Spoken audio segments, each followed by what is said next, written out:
listening to 1069 Click FM, live in color.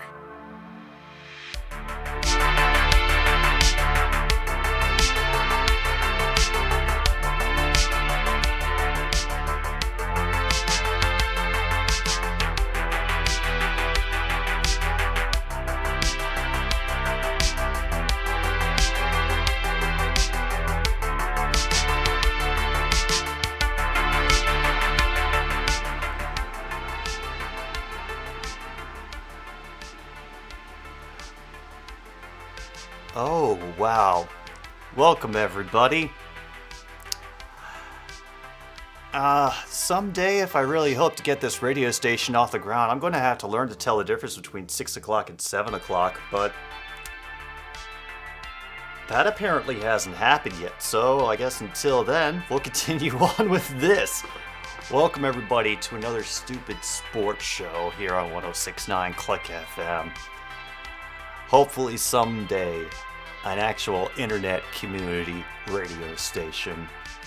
But for now, I'm Jim B, waiting to catch an NHL match between the Bruins and the Kraken. Hello, John, William, Logan. Thanks for joining me tonight. No bingo. I think I still got to iron out some kinks with the hockey bingo. I think I have a system that I'm going to try. It might seem a little silly and overcomplicated, but I think it will add to a lot more fun. I hope you're all doing well tonight. I just poured myself a cup of legal decaffeinated coffee. One of our longtime sponsors here on another stupid sports show. That's right. That was the thing, John. I actually donated to Tree to try to knock him out because I heard he sent Chris over to try to punish Tom again, and I figured, what the heck?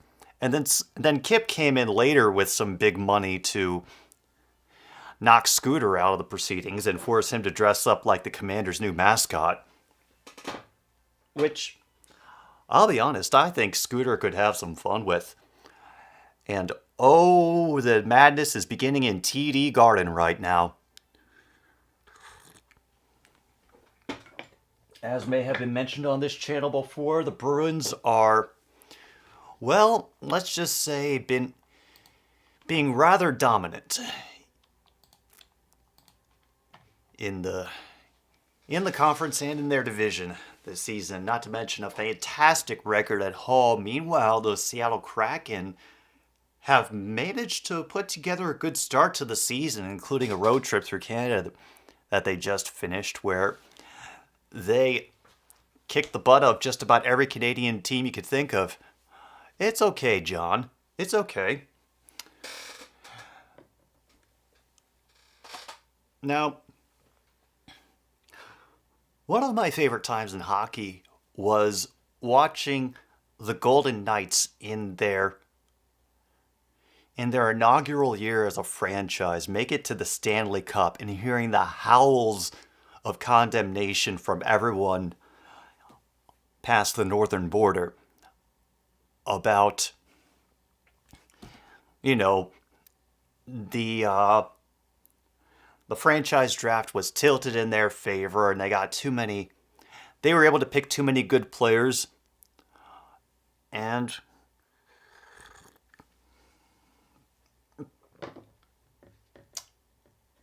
I would have to say, I would enjoy seeing the Kraken get to the NHL Finals and not a single one of the Canadian teams again. But then again, I'm a little nuts. Yeah, most active fan base. That is a very good word for it. And just so you know, I probably will be behind because of the internet, latency, and all those things that go together. But I'm just, like I said, I'm not trying to be like a huge sports YouTuber. Just maintain my status as the least knowledgeable while doing what I can to learn more.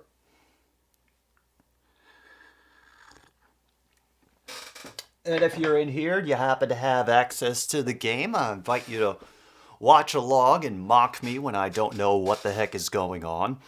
You know, whether I miss something or call it wrong, feel free to jump in. Or if you just want to lurk and hang out, enjoy the vibes of the place, and we'll probably talk about other stuff, be it sports related or whatever. You know, I wasn't expecting to get started this early. I made a mistake and put down that this game was at 7 o'clock on my schedule when I should have known 7 Eastern, 6 Central, but yeah.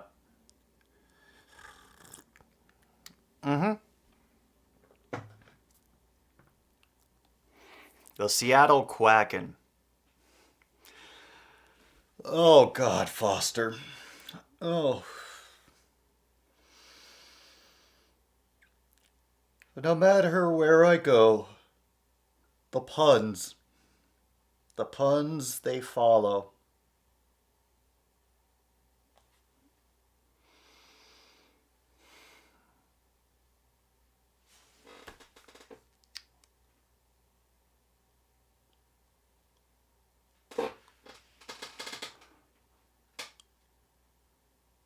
Oh, wow. Hello, Sticks. Are you here to watch the Kraken? Maybe Christian Watson will be in the audience to watch the Kraken.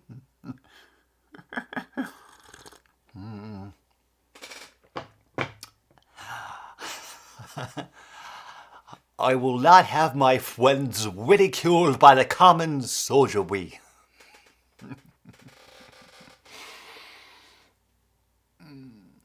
Oh. You're near Seattle, Sticks. Hey. So just so I know, because that must mean that you're closer to some Seattle sports media than me. Is there sufficient hype building up around the team so far? Regardless of whether it was a good pun or not, Foster, it hurt. That it just plain hurt.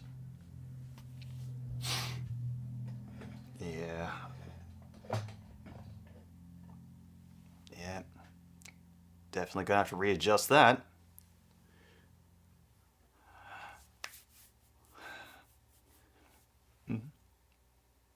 Decent hype. Okay.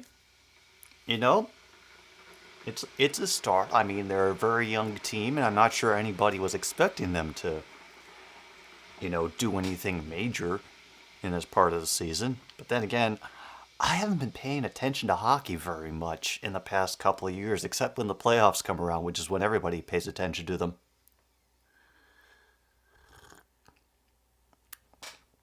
Also, VGK and Seattle getting the winter. They got the Winter Classic.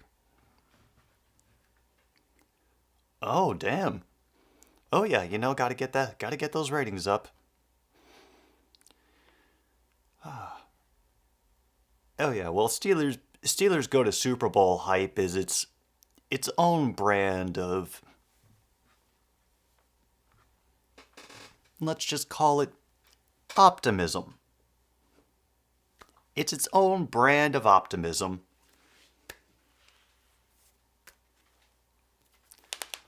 And Sticks does hope to make it to the Winter Classic. Well, I hope you can, man. That seems like it would be a hell of a lot of fun. I know they did it in Wrigley Field at least a couple of times when I was living in Chicago, but I never had the means or the opportunity to get a ticket. Unfortunately, missed out.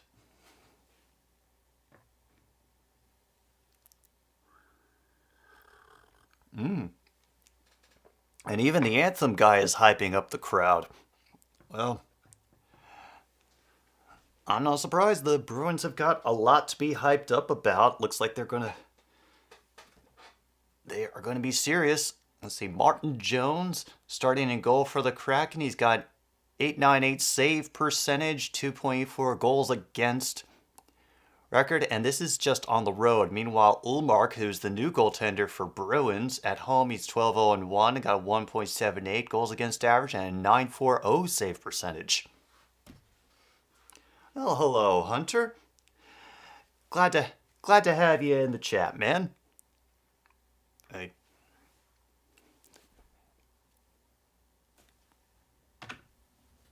And meanwhile, the game has started, and it will start with the puck being dumped into the Seattle end.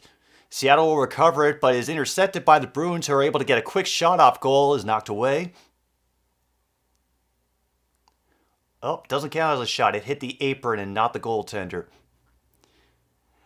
Meanwhile, the Kraken managed to clear out to the red line, but the Bruins dump it back in so they can stymie the rush and get a line change going.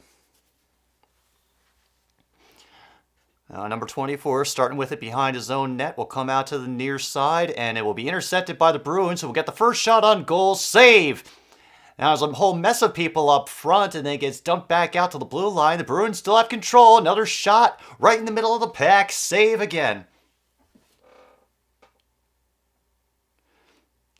The Bruins just not letting the Kraken get out of their own end in this first 9 minutes. It'll be saved again at the blue line. They'll dump it back around the goaltender's net. And then some stick action. Looks like we're going to have a icing or a penalty. Nope. Icing. Oh, you had to move. Oh, for good reasons, I hope. And I hope that your new place has no holes in it and is well insulated. Meanwhile, the Kraken win that face-off and will end up dumping it all the way down to the Bruins goaltender.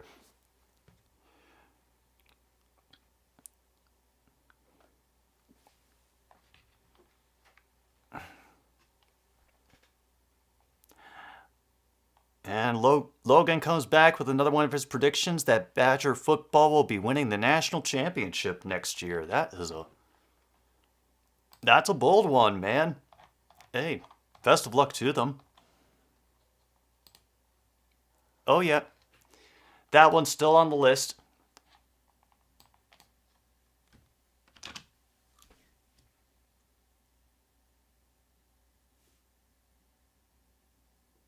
Oh, shoot.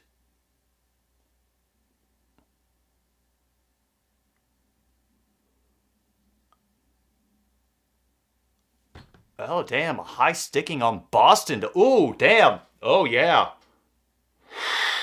Oh, yeah. That got up in there.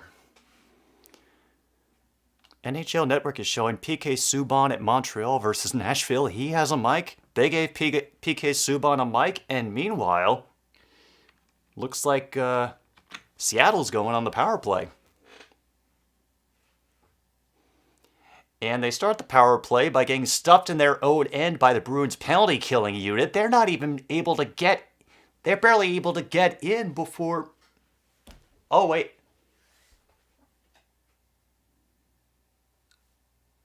Nah, 30 seconds in, the Kraken still haven't gotten a shot off yet. Finally, they're able to organize themselves around the edge, dumping it behind the net, and gets immediately swarmed by a couple of Bruins, and look at that, another clear to the red line. No, I had thought for a moment that I wanted to use the hotkeys, but just to keep track of the timer, but then I realized, oh yeah, I keep using control so often, and this thing automatically does control to change the scores, so screw me, I suppose. He's on ice pregame. Oh, for Nashville, because he played in Nashville, right? At least for a few years.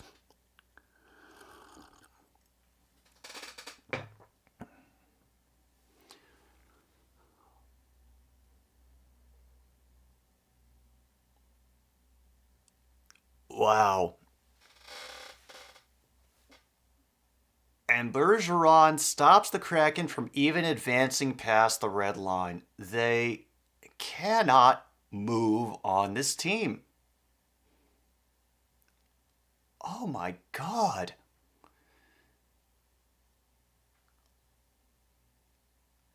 And now with 12 seconds left, they finally get into a little bit of a passing rhythm.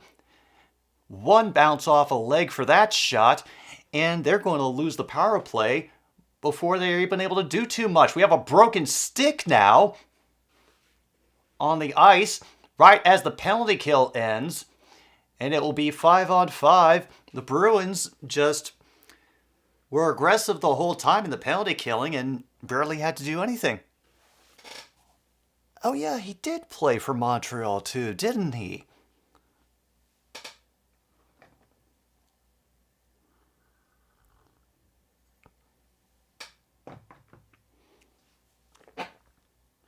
And that broken stick is still out on the ice. Nearly a chance in front, blocked by the Bruins before they could get to the goaltender. And now there's a fight for the puck going on in the far corner of the Bruins side.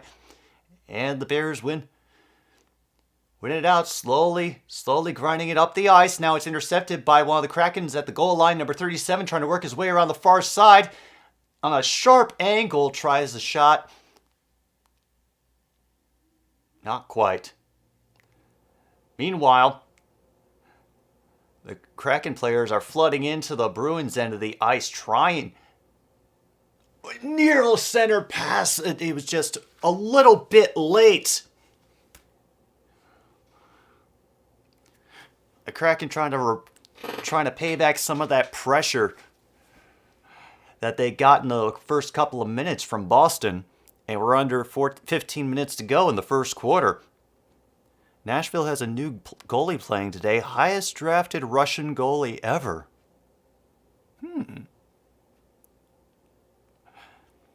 Well, last attempt gets the Bruins. Bruins are able to take it up the ice, dump it in. And now the struggle behind the goal continues. It is won by the Bruins. Will attempt a centering pass, but it is too out of control. And now the Kraken are bringing it back down into the other end. The goalie has to come out to push it away, and he'll push it back up the ice, where it will be taken again by Seattle. Larson throws it in, tries to get it ahead for another player, but the Bruins take control again. If it does become a hentai stream, Ron, I would hope that I would have had the foresight to put down some of the tarps that I have around here, because I don't want to make a mess.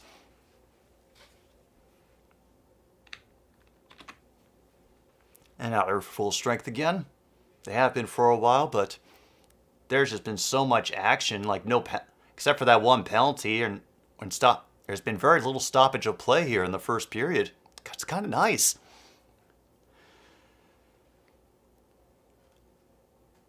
Meanwhile, there is a failed offensive attempt by Boston. The Kraken will reset in their own end.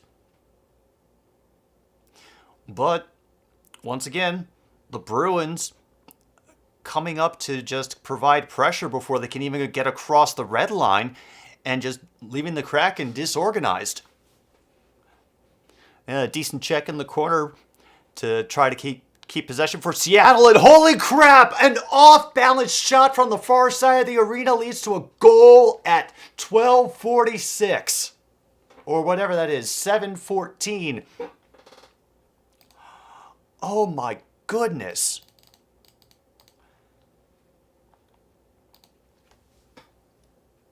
All right.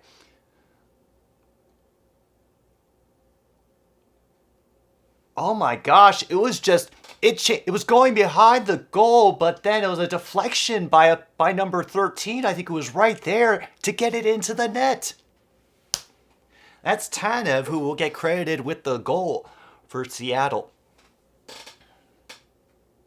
Yeah, I was hoping for that too, John, but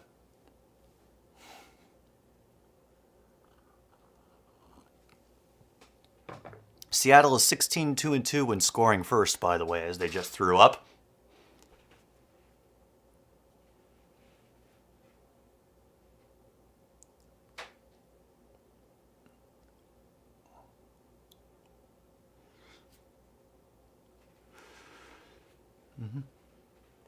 Yeah, it does feel weird. There is a part of me that knew it wouldn't happen, but I was really glad when that whole Rain City bitch pigeons thing came along. And a nice save by Jones on a wide open shot by the Bruins there. They are able to clear it. And now Seattle has another attempt, but that one will go wide. Bounce around to the blue line, and the Bruins are trying to capitalize. It'll get dumped backwards. Taken back around by number 71 behind the net. Trying to dump it into the middle, but the pass is off target and bounces out of the zone. Quick little line change on the other side. Kraken trying to disrupt the passing, but the Bruins are able to bring it back in. Hall in the corner, helping with that. Have a long shot attempt from the blue line. Gets tangled up in a defender's legs. And the Kraken are fighting for control in the corner. Number 12 from Boston providing some pressure.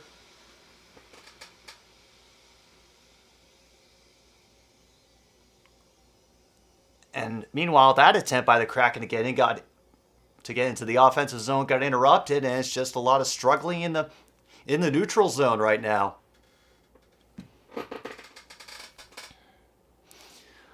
Oh, I wouldn't doubt, Logan, that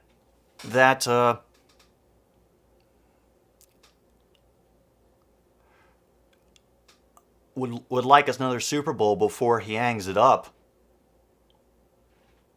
Pasternak tried to go up the middle, but he got smothered by Kraken skaters. Yeah. They were never going to do cock commander. But I still have my Rain City Bitch Pigeons sweatshirt in my closet. I bring it out from time to time, but it didn't seem right to wear it when Seattle is doing well. And that's another save on that shot by Seattle. A cross-ice pass down into the quarter. 18 taking it behind the net. Will dump it off to 17. Reverse course, and it'll be intercepted by the Bruins, who will manage to clear. Zaka will be caught up around the far side, but will be able to keep it in the Seattle side. And now we got to fight along the near side of boards. A lot of skates, a lot of sticks, getting tangled up with each other. And it ends with the Kraken taking it out behind their net and waiting for everybody to change lines. Number 4 just sitting there waiting for the action to come to him. We are down to... Damn, I forgot to start the timer again.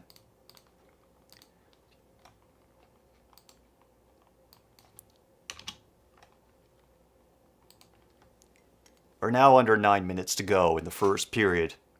And there's an icing. Right as I get the timing back, time stops again. So far, these two teams are playing very fast, very aggressive, and trying as much as possible to just barrage the other goalie. But so far, Seattle is leading the shot battle 5-3. Bruins win the faceoff in the Kraken end, managed to bring it back around to the left wing circle. That'll be a save by Jones.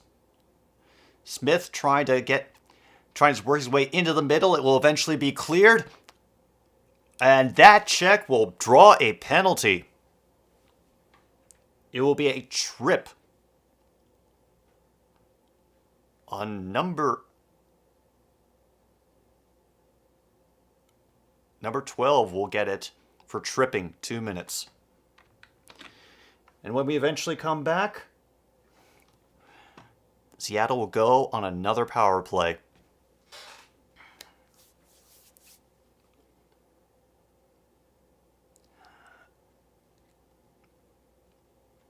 Now, I'm trying not too hard to think about the Green Bay Packers just because, there's a lot of stuff that I don't know, and other people follow the team much closer. But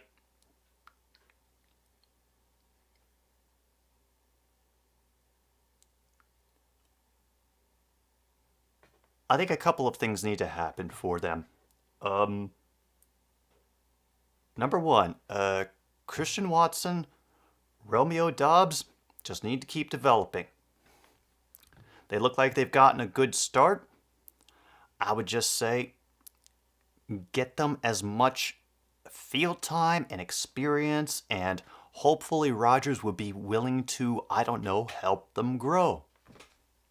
But then I'm a little crazy. Number 2, when are you going to chuck Joe Barry into Lake Michigan? Because for as vaunted as that defense was supposed to be, it was inconsistent with quarterback pressure and just general effort throughout the season from what I observed. And I'm not saying that the Packers can't do anything next season. I think they definitely could, but I believe they have a lot more work to do.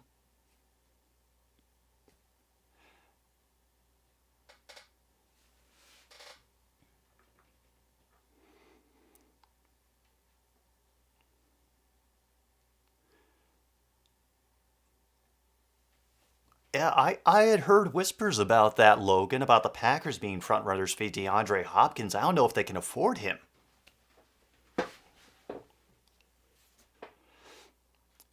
Meanwhile, that face-off in the Bruins' end will end up with the puck being cleared, of course.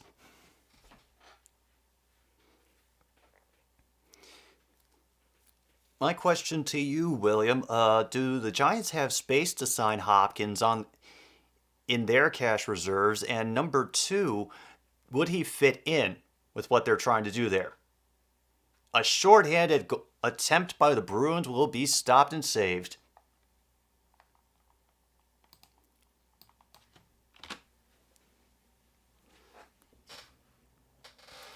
And Logan, what are the realistic chances that the Packers would, 1, be interested in Hopkins, 2, want to sign him, 3, be able to sign him? I imagine it would have to take a lot of contract restructuring just to fit him in for 1 or 2 years. And Foster thinks that the Titans could use D-Hop and maybe even Lazard. I think any team might have better luck getting Lazard, honestly. And William, I think Lazard would probably fit in pretty well in the Giants. I mean, he is considered a really good blocking wide receiver, and I think Brian Dable would just salivate over that.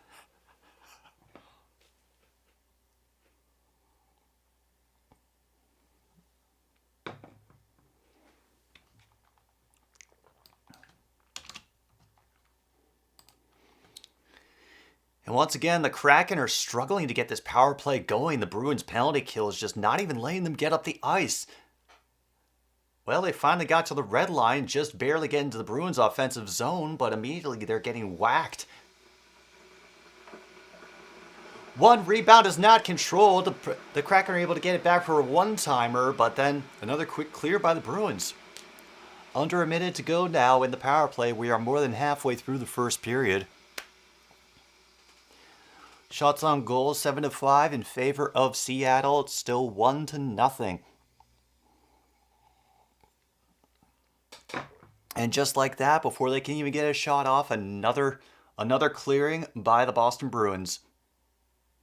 Dangerous pass there, right over the stick of one of the Bruins defenders. And that puck will have to be covered up by Olnak. It just dribbled toward him. He had to. There was a Kraken player rushing up to meet him, and it was Matty Beniers, who's one of the 2 rookies selected to play in the All-Star game this year. No, it's my electric kettle. I had made some legal decaf, and it's just nice to have it for those moments when I want to feel like a real douche and make,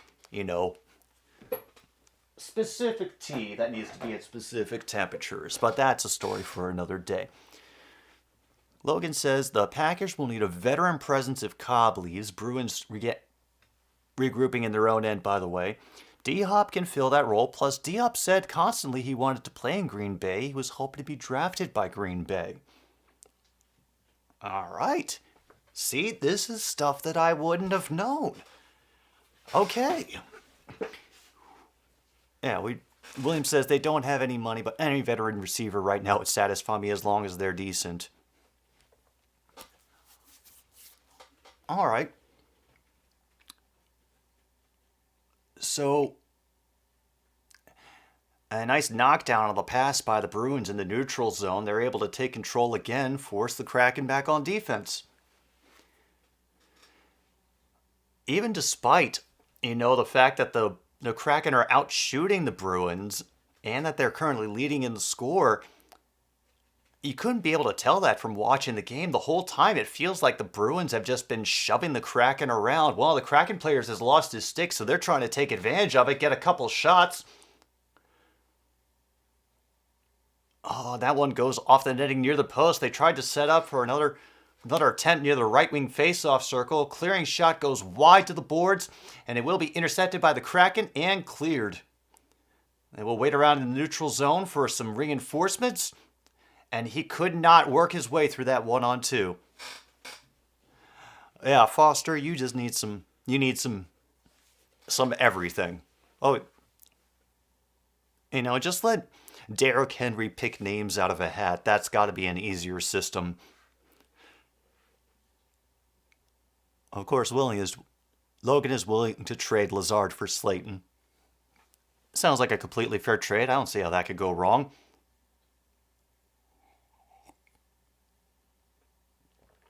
And another big hit in the Kraken, and they're leaving one of their players crumpled.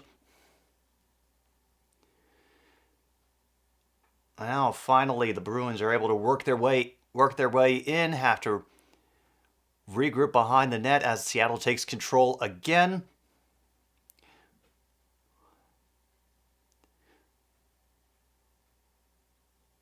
Beniers will dump it in, try to put it back out, but once again, one of the Bruins is there to intercept the pass and ruin things. You'd also take Khalif back. He's real speedy. I did not. The name Khalif is not ringing a bell for me, Foster.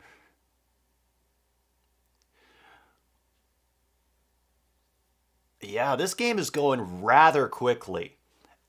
Oh, and we have another shot on goal and save. And where are we at now? About 350 to go. Oh. Yes. That's it, Leif. Release the Quacken. Oh, Khalif Raymond. Oh, yeah. Honestly, Khalif Raymond has been one of the best surprises. He's not dominant in every game, but he's one of those weapons that can, when used at the right time, really make a difference. Especially, I think he did kickoff return duty a couple of times and really ripped up the ground for the special teams.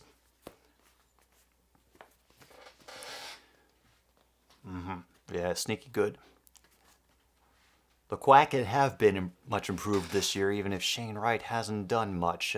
Most of the focus has been on Matty Beniers. If the Bruins hockey network is to be believed, which is what I happen to be watching it on through extremely legal means, in case you are wondering.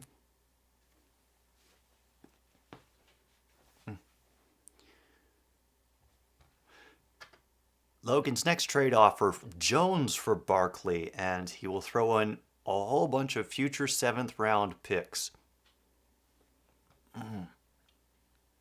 Now that right there is the kind of negotiating acumen that is much missing in professional sports these days.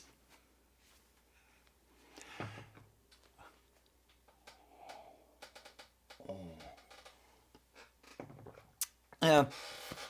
I at least appreciate that Quay apologized for his actions and called up the trainer to talk it out. I'm not gonna rag on him for that.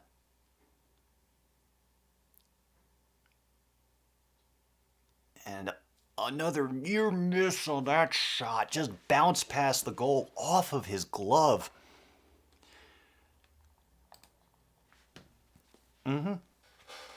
Exactly. He's a rookie, right? So he's got time to get a lot of, that energy out of him. And now Seattle is just peppering Olnick, and play stops again at 3:34. I'm not sure what for because I turned down the volume.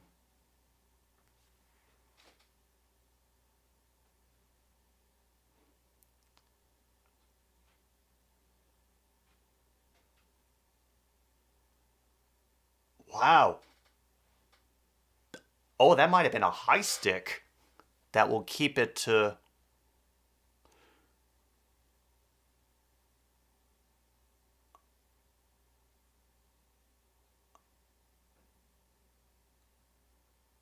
All right, that face off on the left. And that side will be won by the Kraken, doing a couple of passes along. That first shot will be deflected. Bruins fighting for control along the near side boards. Centering pass just goes wide. And they're trying again. They are just peppering him with shots. And now there's a tickle fight happening in front of the goal. A helmet has been lost.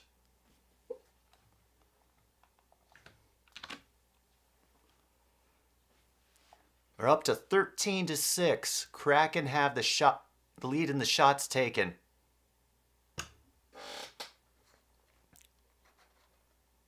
You're watching Toronto, Detroit. If you can, let me know how things are going in that one. I'm sure Luke is biting his nails with enthusiasm right now. Oh man, I also feel really happy for Steve Dangle, just for the fact that he was able to get a deal with whatever that sports network is in Canada that he works with, and that he's been able to develop the podcast networks the way he has. He's put in the work, and I'm glad for him. Detroit leads 1-0. Oh.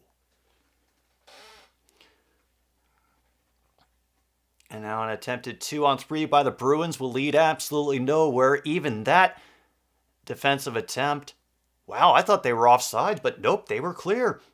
An attempted dump in will just give it back to the Bruins, who will now make another advance. Technically a 4-on-3. Trying to advance. And now we've got another tripping penalty. This time it's going to be on the Kraken.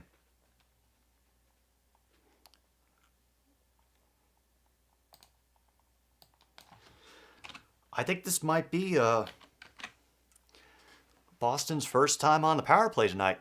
Oh, Sportsnet. Yes, that is the network. Yes. And also the fact that he is able to still continue the Leafs game recaps while also having a venue with which to, call the games with the footage on. And Michael is here. Welcome, dude. We're just hanging out. Currently, the Kraken are leading the Bruins 1-0 and have about twice as many shots on goal.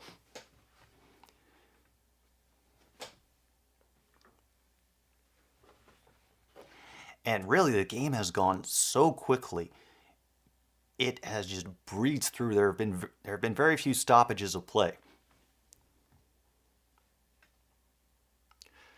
And I think I better check to make sure that my times for the games this weekend are okay, seeing as how I got this one wrong by an hour so that I don't throw everybody off for this weekend.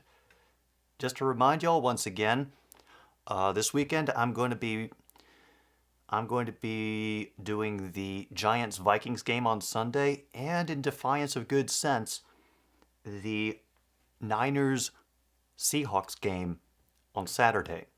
Now, I know it seems like a dumb idea to do that one, because obviously Seattle's going to get their butt kicked by the Niners, but I also realized today that I haven't seen the Niners play that much this season. I've heard about how good they are. Their dominant defense and all the weapons and Big Cock Brock, bringing life back to the Bay Area and whatever they're calling the stadium now. But I haven't had a chance to see them in action. as the chips have fallen this season. And meanwhile, we are back. Power play has started. The Bruins take control. Shuffling around, looking for a quick centering pass at the near side of the goal. And 2 attempts later, we have to stop play again with a save. 2:02 to left. Left in the first period. 1:42 gone. 1:42 to go in the power play. Yep.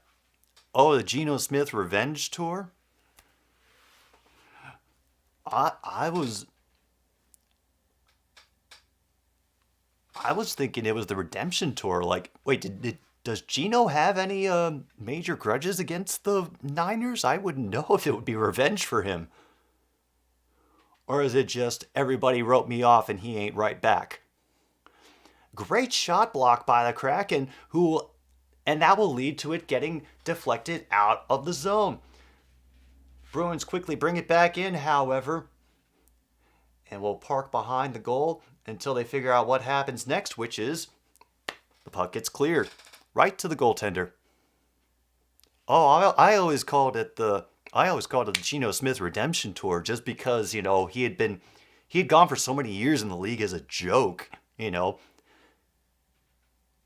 The fact that he was drafted to the Jets, notwithstanding, and he might have never had a chance there, but the fact that he has been able to come back, meanwhile the Kraken are trying to get a shorthanded opportunity, are able to get down into the Bruins end, but not control it, and here comes Boston again.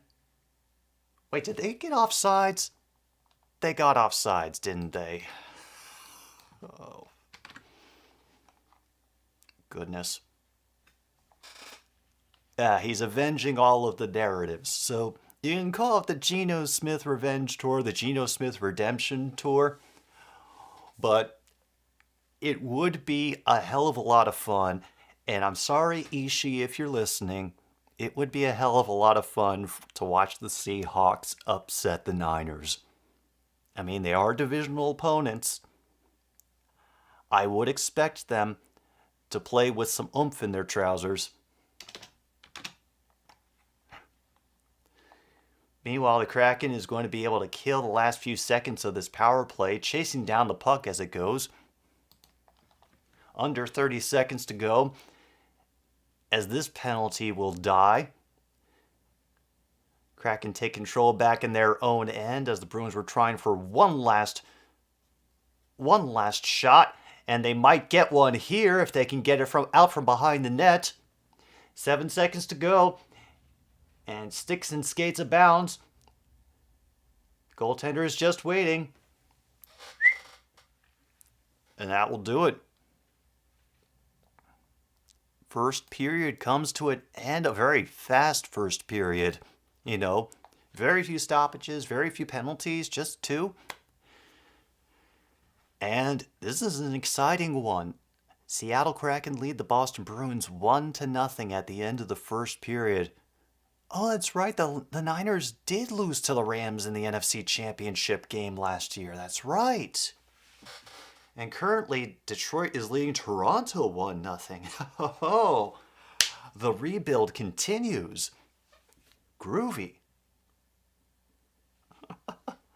Yeah, sorry, Ishii. I mean, it'll be fun. It would be great to see the Niners win too, but considering how most people wrote off the Seattle Seahawks for the season after the Russell Wilson trade,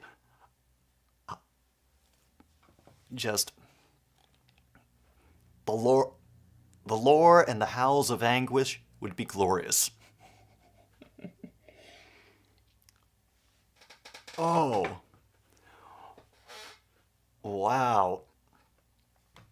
All right, before we take a little pause for the cause here, because we got about 20 minutes before they come back, and I don't want to sit through another bunch of intermission blah-de-blah from the bobbleheads. Y'all have probably seen that Ben Johnson, the offensive coordinator for the Lions, has been getting all of the coaching interviews. From the Texans, from the Panthers, probably from the Colts too.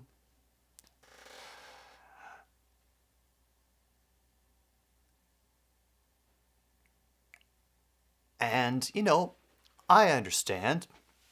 The Lions' success this year has made him a hot property, and,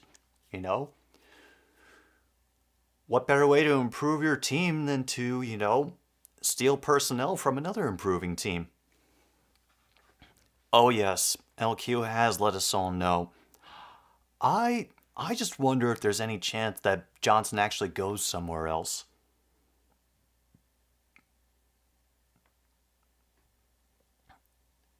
If only because the thing that Campbell has been drilling into people's heads ever since he got there is not that they're going for a championship, but they're trying to build a culture of winning in Detroit. And I think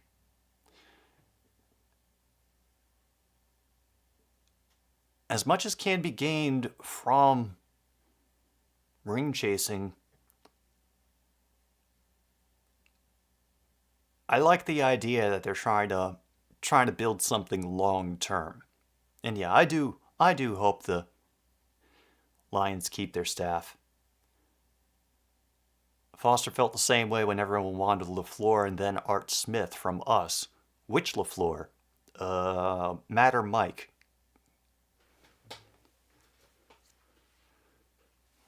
Because that... And these teams have been requesting to talk with the Giants OC, Mike Kafka. There's a cockroach joke in there, but I just can't manage to make it right now. I probably need more coffee. Matt LaFleur was with you in 2017. Okay. All right. The history becomes a little bit clearer now. Well, I think that's all I've got in my head for the moment, so I think it's time to take a little pause for the cause. And after that, be back with more BS and chatting. Oh, and 2018.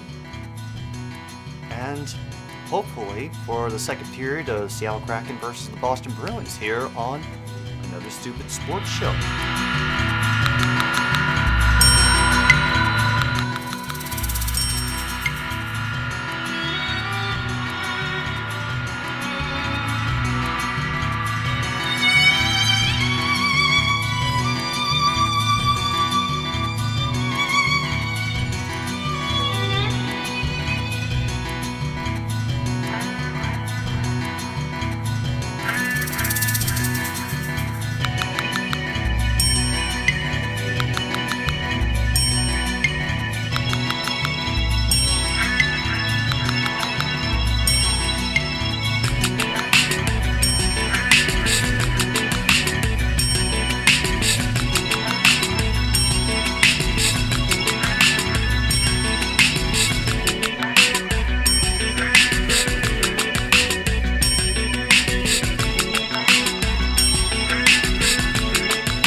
recognize that?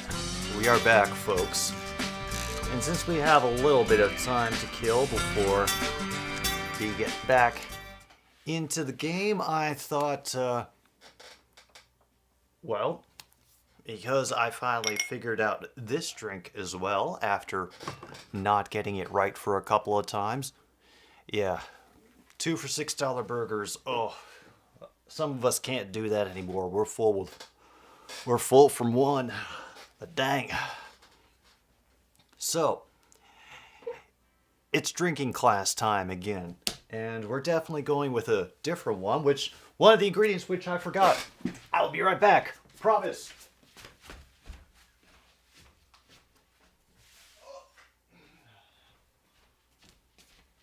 Oh.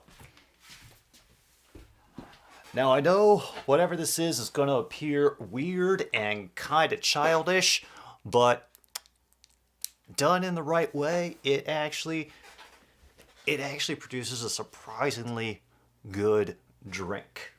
And it is called the Scofflaw.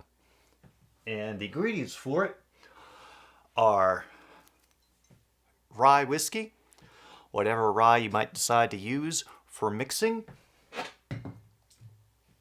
dry vermouth, you think that you buy for martinis and never use for anything else.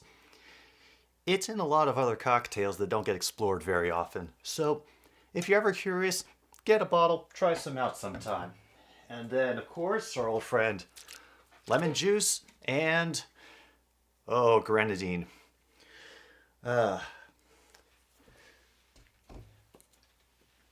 Around to convince people that they're drinking alcoholic and non-alcoholic beverages for years. So, how this one's going to start.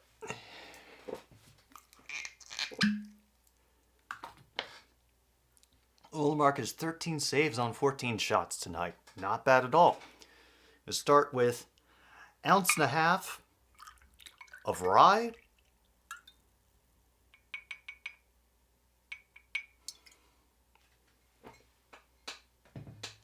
There we go.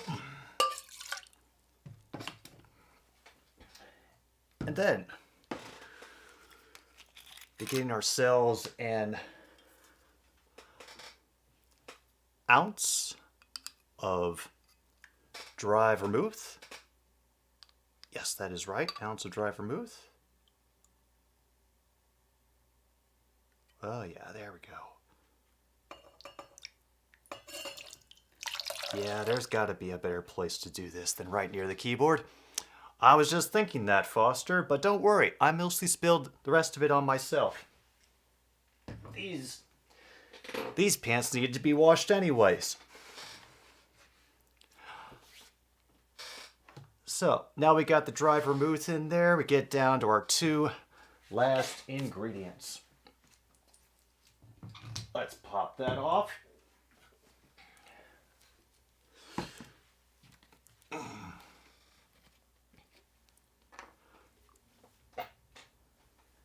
The 1/2 ounce of grenadine.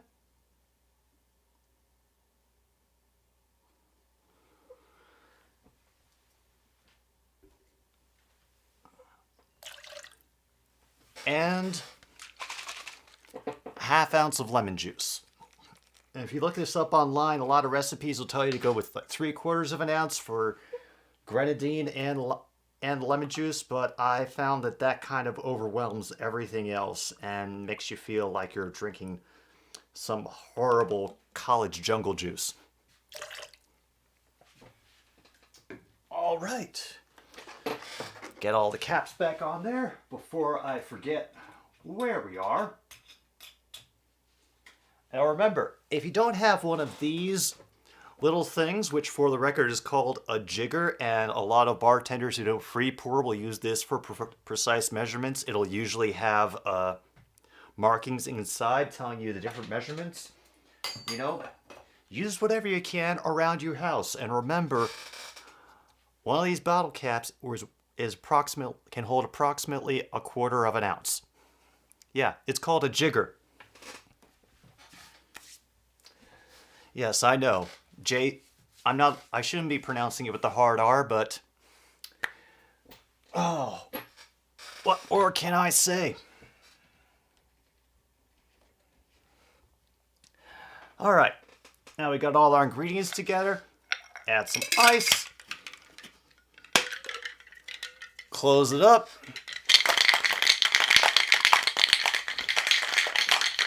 Now you don't want to shake it for a bit until you can start to feel at least one of the glasses or the tin get cold. That's the purpose of the shaking. You're just getting it cold. And for any drinks that have like heavy syrup or citrus juice, you want to shake it to try to dilute that a little bit. Usually any kind of drinks that are just all spirits are the ones that get stirred because you don't want to dilute it.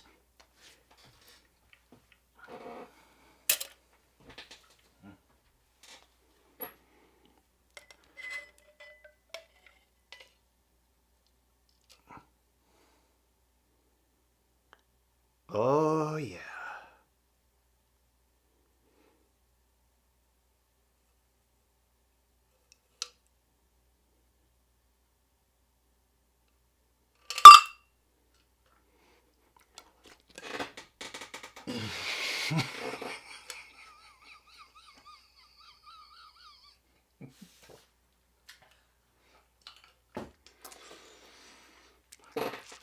Remember, there is nothing that says you have to be organized and graceful when you're drinking at home. Oh, that works so well. You get a nice bit of the taste of the rye with a touch of extra something from the grenadine and the lemon juice, and the dry vermouth adds a nice little bite to it. I should have brought in a towel. Well, this is the one time I wasn't prepared, folks. So now I have to step out again. Woo.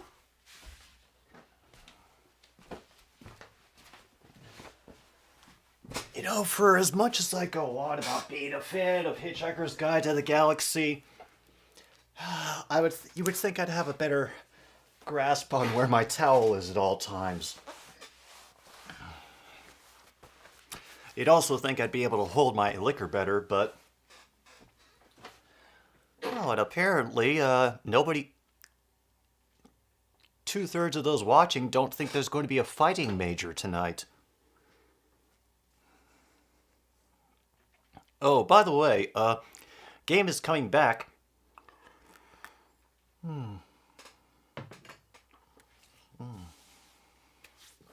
Damn. Boston has won 10 of 15 face-offs this game. Shoot.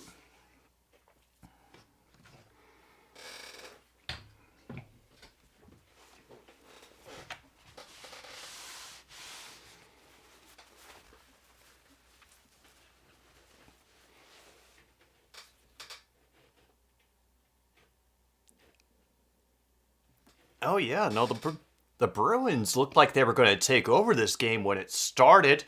And look at that, they get a couple of shots, but that one goes wide. The Kraken are able to clear and advance back up the ice, but a great stop in the neutral zone by Boston will allow for everybody to regroup. And once again, here comes a lone skater from Boston to add pressure in the Kraken zone.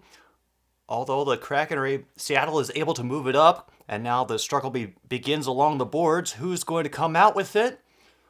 Uh-oh. Nobody's got a sure stick on it yet. Currently, the battle has moved from the corner to behind the net, and it will be recovered by Seattle near the blue line, dumped behind again and around. As McCann tries a shot from far away, but it goes wide. And damn, that's out of play. It's the first puck to go out of play all night.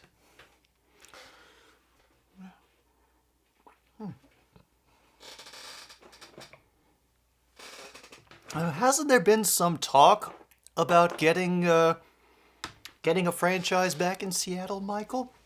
I mean, I could be crazy, but I also could have sworn I heard mentions of it, although that also might have been me hearing the cries of all the Supersonics fans who just missed their team.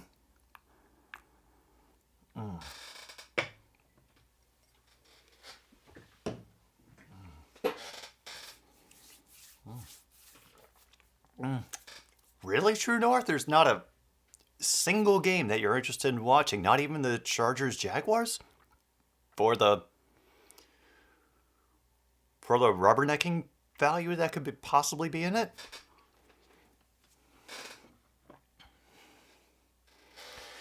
I am starting to feel like I have a different standard for what I consider watchable entertainment than a lot of people.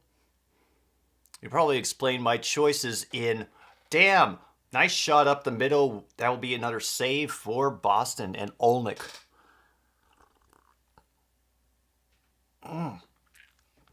Stolen in the Bruins end by Seattle to manage to keep it in on that attempted clear.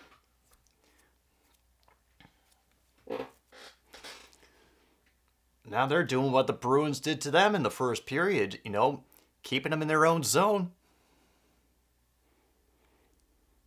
They were expecting to have 2 new NBA teams in 2024 in Seattle and Las Vegas. Oh, well, yeah, Las Vegas, I guess, makes sense because they got a hockey team and then they got the Raiders.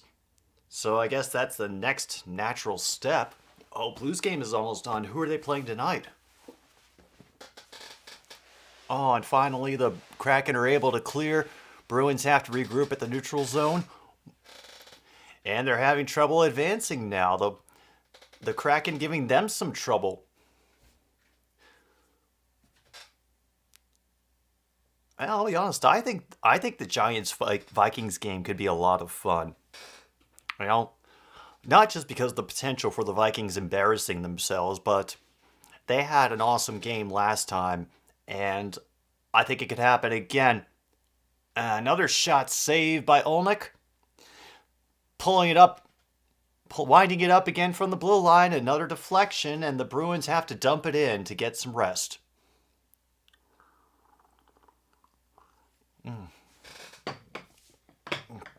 He does want to watch Vikings fans cry, but not the game. Same for Cowboys fans. And another shot on goal, save by Seattle. And now the puck will drift down to the Bruins' end. Seattle adding pressure, making it difficult for the Bruins to advance up the ice, and finally they get back into the offensive zone, and the struggle will begin behind the net again for the puck, and Seattle will come up the winner on this one. Out past the red line, they are onside. It will be dumped from behind, trying to find a centering pass, but will have to settle for regrouping behind the goal, sending it around the boards, and it getting intercepted by the Bruins. And now we have a 3-on-2 developing, but that centering pass or very slow speed shot was very wide. And now we have an advancement by the Kraken. He was trying to turn around and do a centering pass when he realized he didn't have an angle for a shot. And now, just like that, the Bruins are marching back up the ice again. Jones tries to push up the boards past the Bruins players. It will get dumped in by the Kraken in the Bruins zone. Number 6 behind the goal will gain control for Seattle.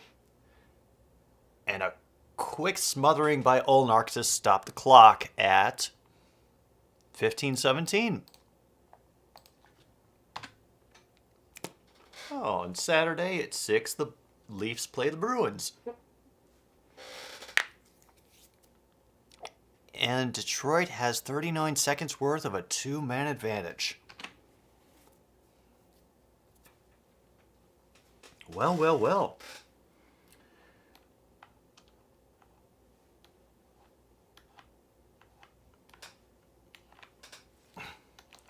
I can tell that I'm watching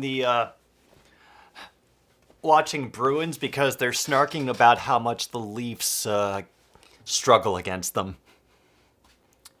Oh, and now it's over. Just a simple power play.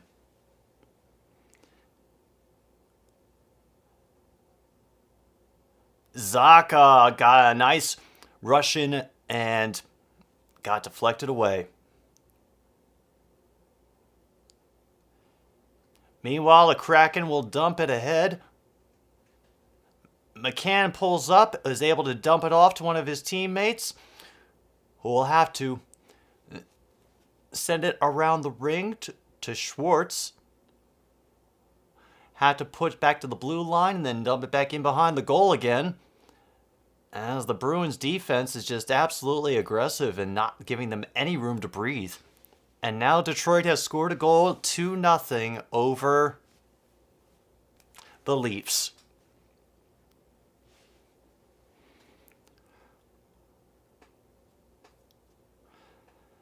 Bruins not able to clear. Another narrow angle shot attempt for the Kraken. That will be blocked. Burkowski trying to find somebody to pass to in the middle, and all that spinning does nothing. The Bruins will end up clearing, and now we have a breakaway. That shot goes wide. Pasternak could not get it on target.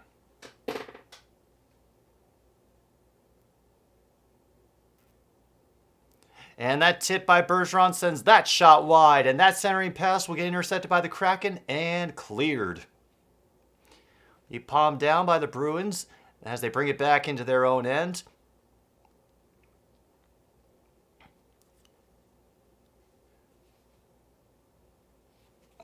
Kopani tries to dump it behind the net, but it gets intercepted. Kraken attempts to clear, and they do so. And we are down to nearly 13 minutes to go in this game. In this second period, forgive me. Him and Vince Dunn are both former Blues on Seattle. All their favorite players.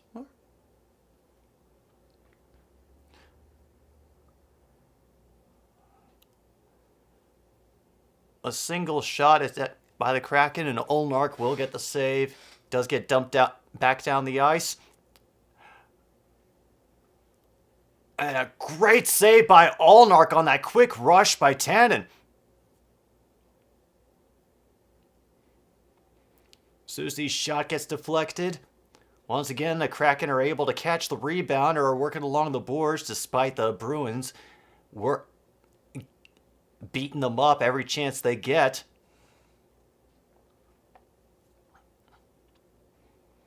Finally, Foligno is able to tap it away and allow the Bruins to somewhat advance into the neutral zone, but they have to dump in for a line change.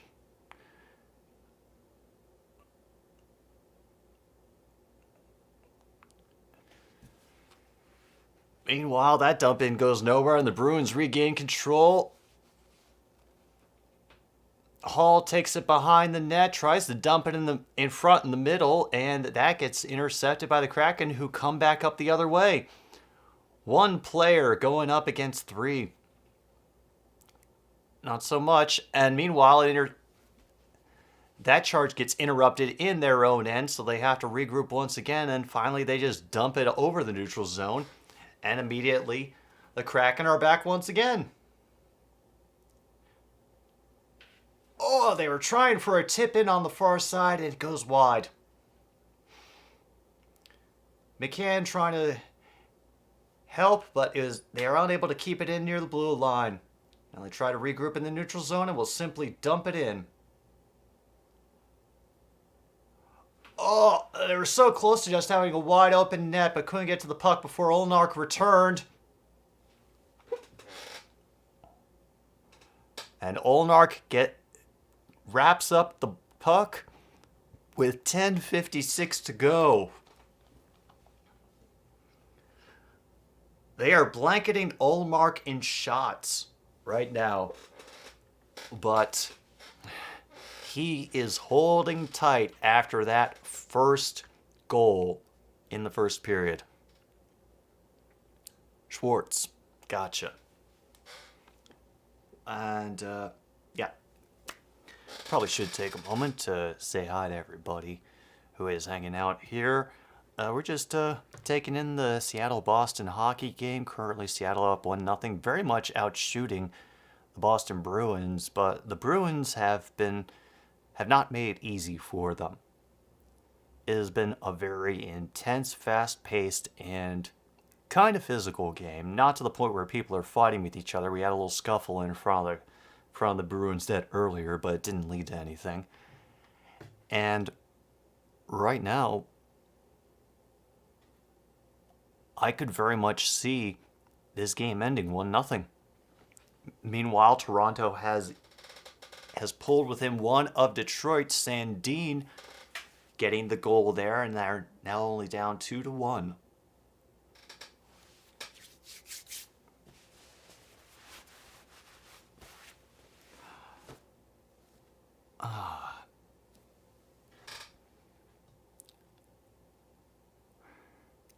Yeah, I'm much more excited about the divisional round matchups next weekend. I'm really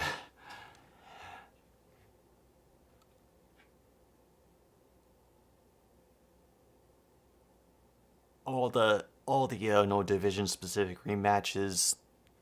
Well, most of them anyway have been all kind of meh. Just because of the big disparity between the Dolphins and the Bills. And then Dallas and Tampa Bay, I think it's just going to be an absolute shit show.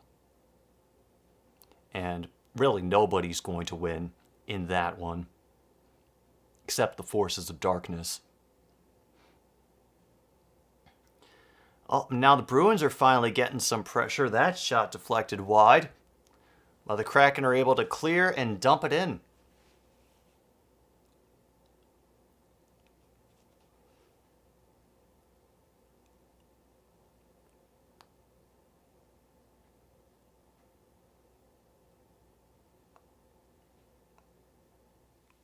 And the Boston faithful are upset about an icing call. Meanwhile, Toronto has a power play coming up.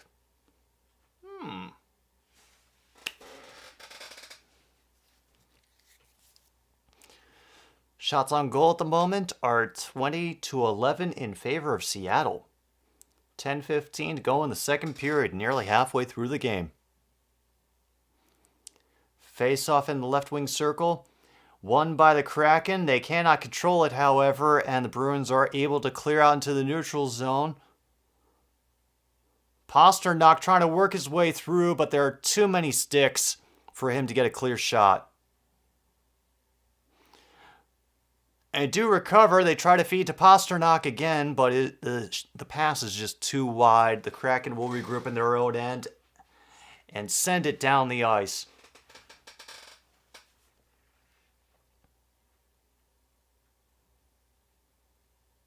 Foligno trying some fancy moves, twirling towards freedom, and does not get anything. Seattle will clear it again. And they get their own icing call. I knew all those icing calls were going to arrive sooner or later. We could not be so fortunate.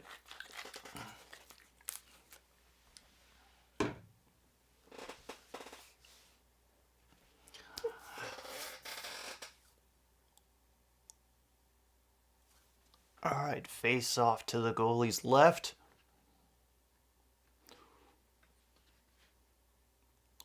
Bruins will win that face off.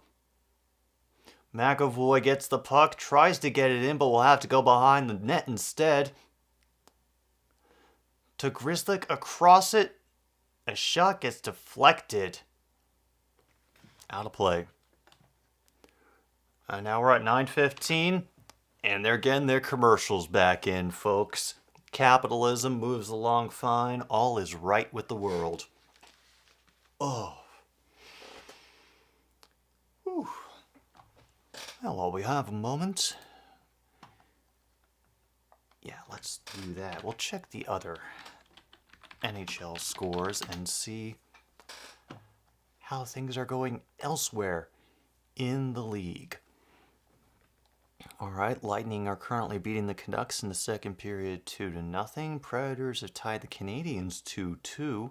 Stars and Rangers still locked up at 0-0. Hurricanes leading by 1 over the Blue Jackets 2-1. Maple Leafs still on top of the Red Wings 2-1. Jets are currently holding the Sabres scoreless, but they only have one goal themselves halfway through the second. The Islanders are on top of the Wild, 1-0. And the Flames and the Blues are still scoreless in the first period, with 13:28 to go by this box score's last count. Oh, hell. Oh, no. Sean McVay. Oh, God. I think I recognize somebody from the Chicago comedy scene in that commercial. Oh, Jesus. Oh.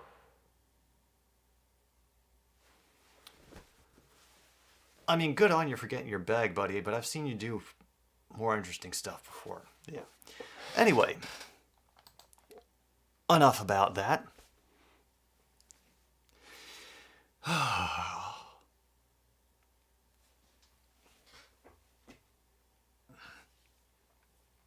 And it has been weird to see people that I recognize and worked on projects with, you know, going into just living their life in commercial work. When I know that they've done better work and are capable of doing more interesting things. Yeah, well, that one guy, I actually worked on a attempted web series with him. A guy I knew who a lot of people consider be not so above the board, but I worked with on a number of projects. He wanted to do a web series before Kickstarter was a thing, and online fundraising wasn't as organized as it is now. So he decided to go the Sam Raimi approach of shooting basically a teaser trailer for investors. And that one guy who was just in that Chunky Campbell's soup commercial with Sean McVay was supposed to be like the lead in this show of dysfunctional people, you know, figuring out their lives in a coffee shop in Chicago. And I had seen him perform in other places before. I knew the guy had talent, and yeah. And there it is, getting used to shield Campbell's Chunky Soup with Sean McVay.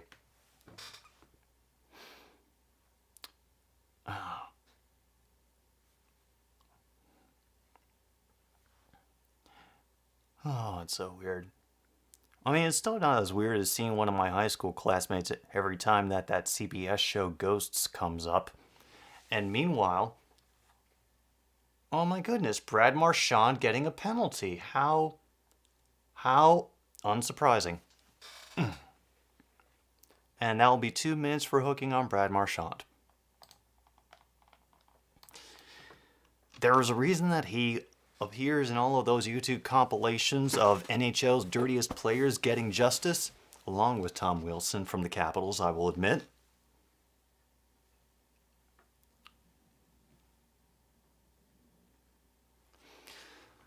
Currently, the Kraken are 0 for 2 on the power play tonight, and once again,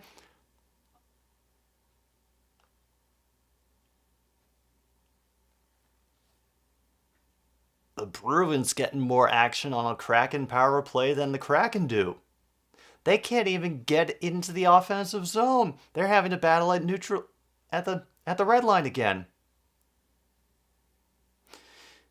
Once again, the Bruins knock it out of play. They'll have to regroup in their own end with pressure coming from number 92.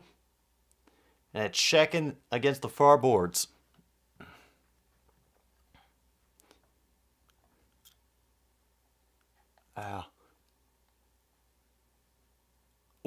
I'm not sure where Derek Carr will go to, honestly, Michael. I mean, I feel bad that the Raiders are moving on from him with all the work that he put in. You know, trying to become a quarterback that they could depend on for years, but he just had to struggle to carry the team, in my opinion.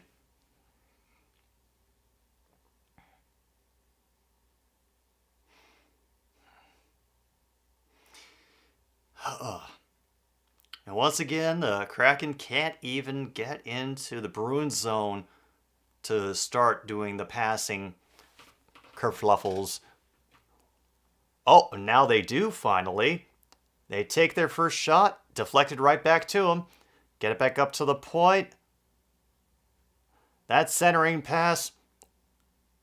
Oh. And that'll be registered as a shot and save by Olnick.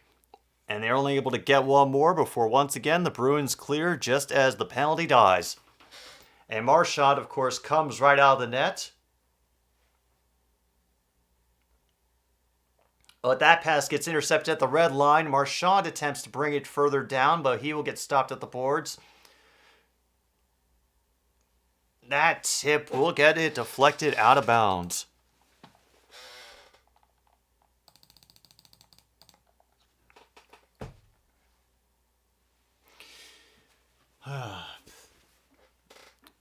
It would be funny if he landed with the Texans. I'd feel horrible as hell for him if he did. But where do you think he will go, Foster? I mean, it's...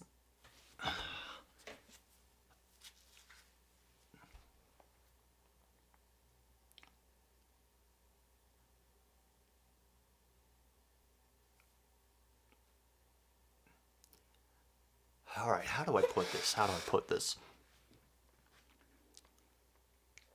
I am unsure of a team where Carr's skill set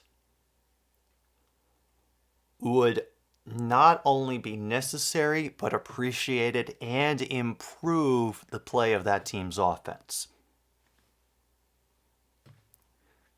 But to think his older brother David played with the Texans before. Oh, that's right. No idea, just not with the Texans or Titans, maybe the Jets.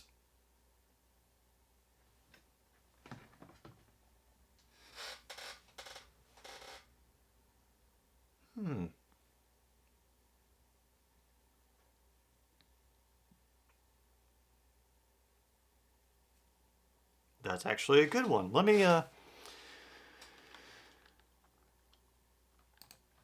me quickly hit up the only Jets fan that I know and ask for their opinion on that. Carr to the Jets. Thoughts? Realistic? And now we wait.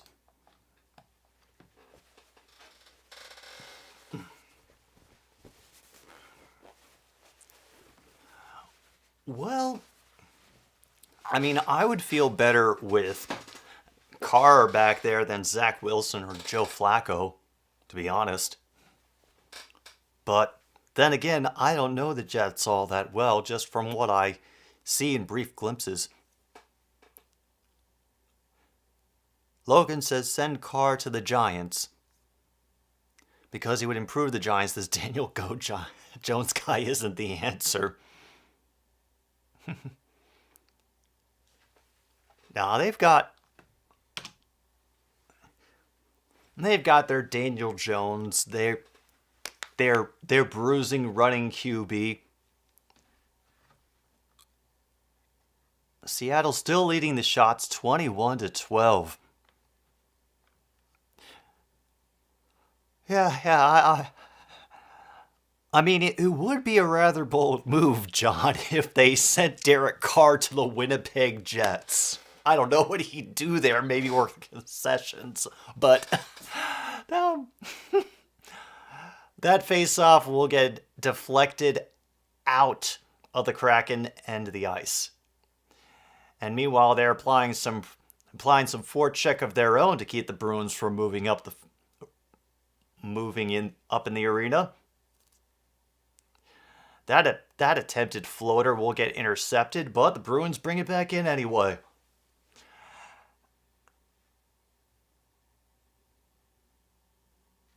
Three tries and not a single one of them goes in, and now A dump in by the Kraken just to give themselves some time to rest and relax. But they are not able to organize. Yeah, maybe Carr would have Devontae Adams come with him and lead the team back to relevance. Yeah, because their current state of Brian Dable being a Coach of the Year candidate and getting it as a wild card when nobody expected them to even make the playoffs. Yeah, that would definitely change things if you get Adams. Yeah. I mean, that would be on, John, that would be on the level of that one football player who got traded for a tackling dummy. That gets brought up every time, people are talking about unbalanced trades. Foster thinks eventually down the line, Derek would go back to Fresno State and be a coach. I could see that. Bruins trying to get something together, but they cannot get a centering pass for the life of them. And finally, the Kraken are able to get a few personnel changes going. Meanwhile, they try the wraparound, but that goes wide as well. Now McAvoy has the puck, and he will attempt it. That pass, shot gets blocked.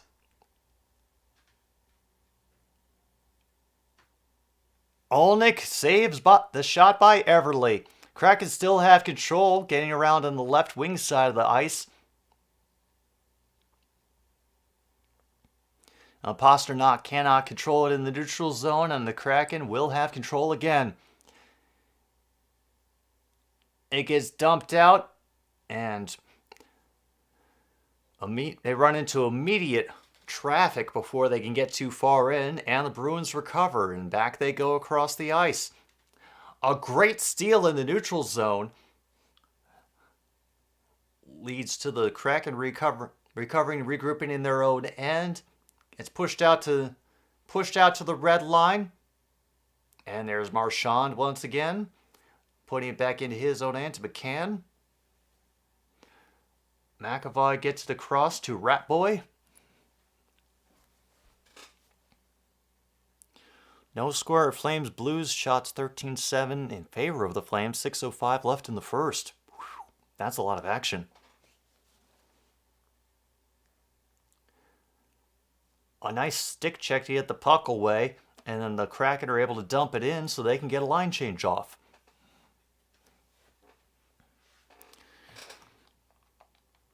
We are very close to 1 minute remaining in the period. And now we have a fight down the Kraken in one of the corners for the puck. Does get pulled out by Coyle. It get dumped into Clifton. They're trying in front of the net. There's battles for the puck. It gets squared out to the far side. The Kraken are just able to, yes, clear. Finally, thanks to Morgan. 45 seconds to go now.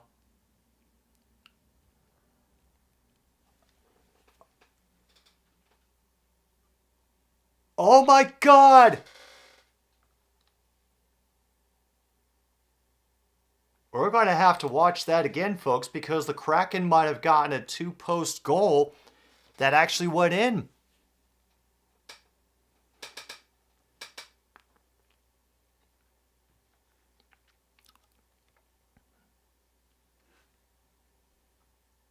Oh yeah, nope, that definitely went in.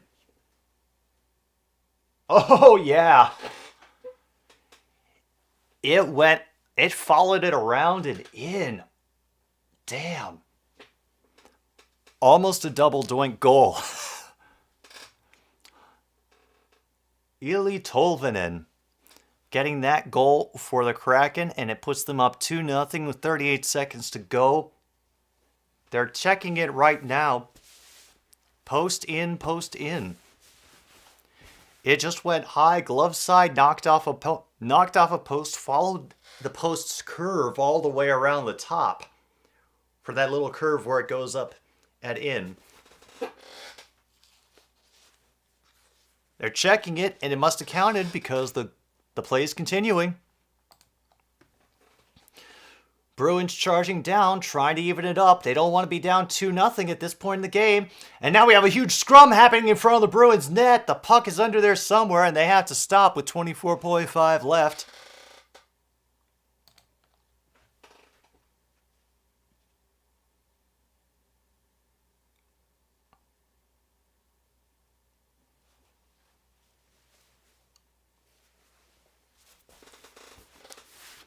And now we're at the end of 2.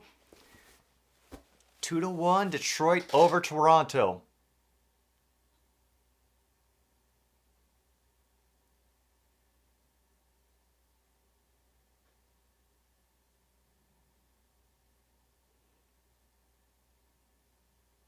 And we never see that puck cross the goal line, but Pastrnak did try to shove it in with his glove, which I'm sure is not a penalty in TD Garden.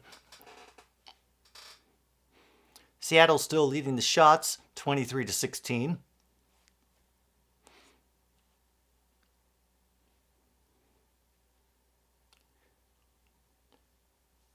Jim Montgomery badgering the ref because Pastrnak should be able to shove the puck in with his glove whenever he wants, especially in TD Garden.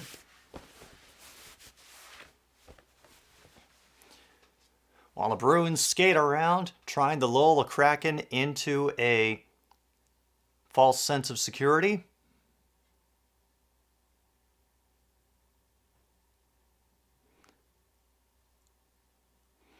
Bergeron will end up winning that, gain the puck off of that face-off, but they cannot control it, and the Kraken will be able to clear, move it up the ice a little bit, but not able to control, and 73 will take it back behind the net for one last charge as this period comes to an end. But unfortunately, they cannot do anything with it. And we get down to 0-0s.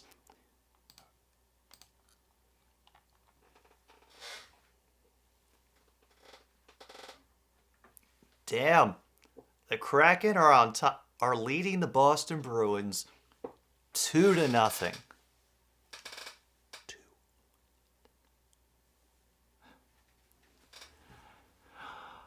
Whew. Folks, I think it's time we pay a little more attention to the Seattle Kraken and what's going on. Oh, I'm sure the Bruins fans are irate. I hope Tim hasn't ground all of his teeth into powder by now. Especially with the way the Bruins haven't been like lackadaisical at all. Like, they have been skating well, they have been getting pressure, they have been fighting for the puck whenever they possibly could. It has just been, whenever the opportunities have presented themselves from the Kraken, they have taken them, and they're winning the shot battle. I think they are almost double the shots of the Bruins at this point. You face so many, one of them's going to go in. Or in this case, 2. Hey, whenever Boston sports fans are irate, it's the same feeling really as when Cowboys fans aren't happy. You know, the world smiles a little bit, the birds sing a little louder, and the air smells less like gasoline and sewage. Or maybe that's just around here, I'm not sure.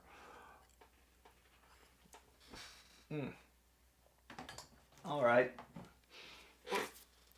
Well, so, special little note for all of you. You all may have noticed a distinct lack of Monty appearing on the channel lately. You'll see when you get back, Foster.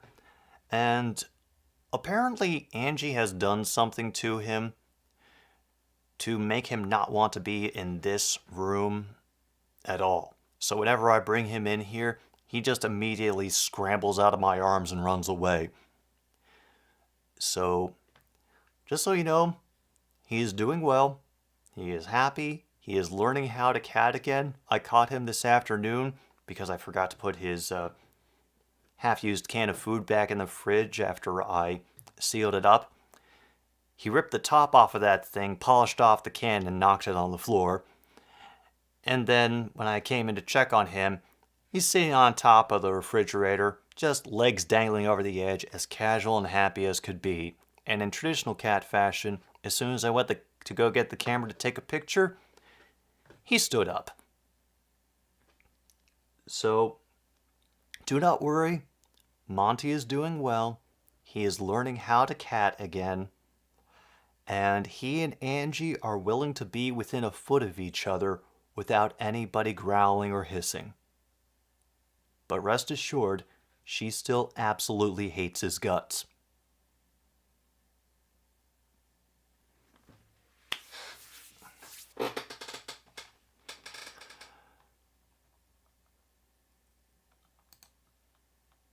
Still no response on the question of card of the Jets. Hopefully we get one before the end of the evening.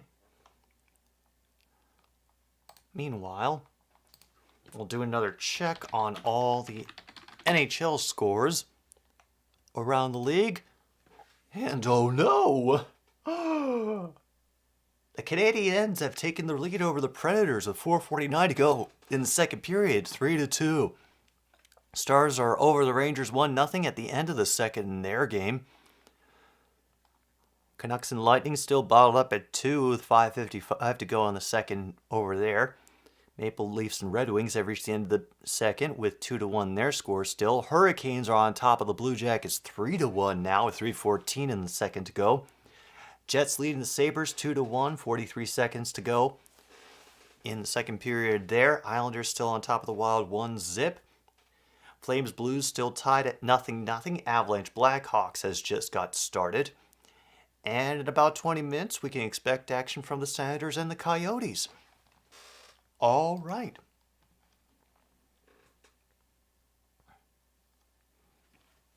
Oh, man. And there's the Lamar Jackson thing.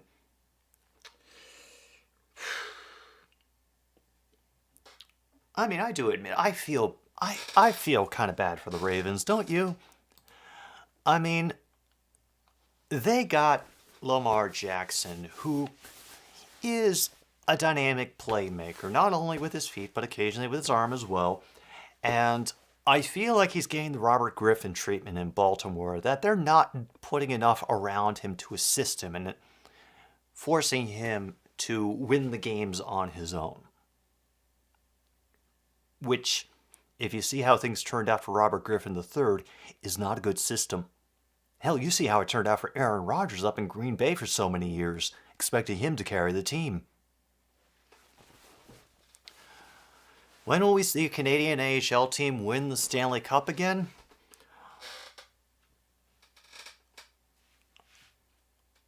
When we least expect it. Because I think the more we make a big deal about it, the more it can get inside people's heads.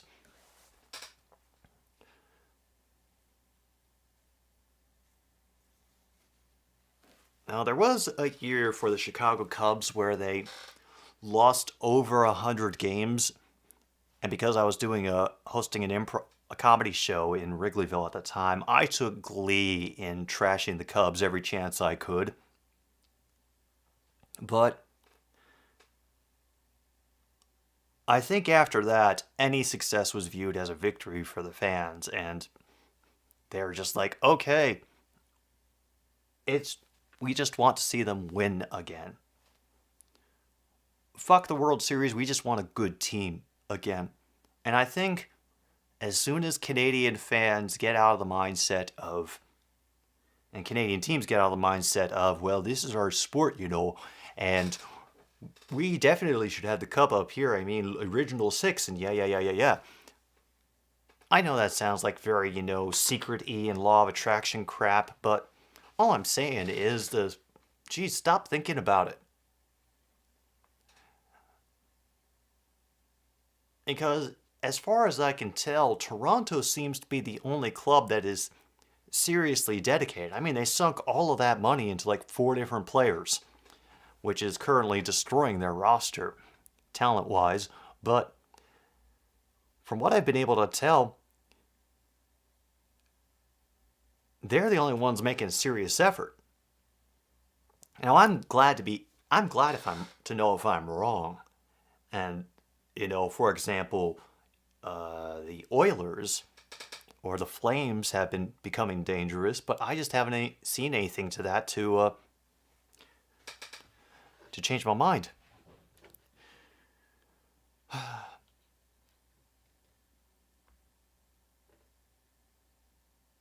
Yeah, I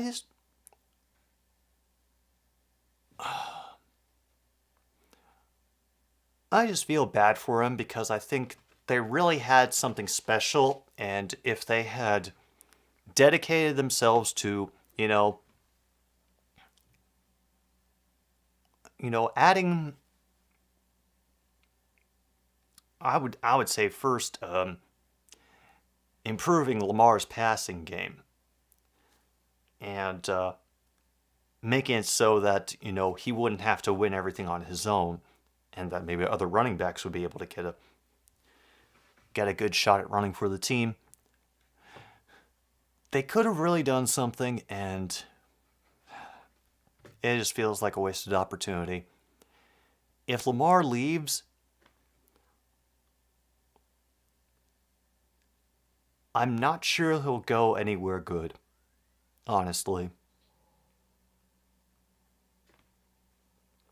I think the most likely candidates could be the Colts, Texans, or Cardinals.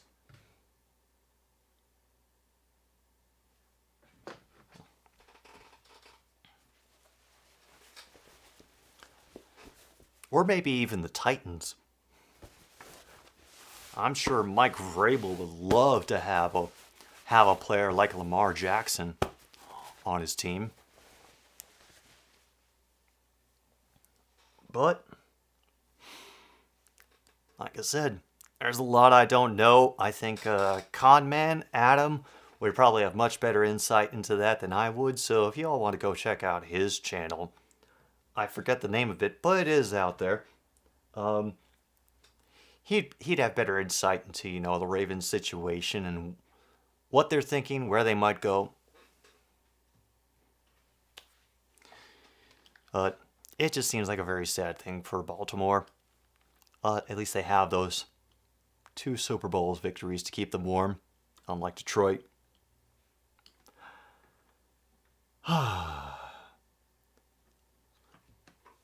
So on that bitter note, I think it's time to take a pause for the cause.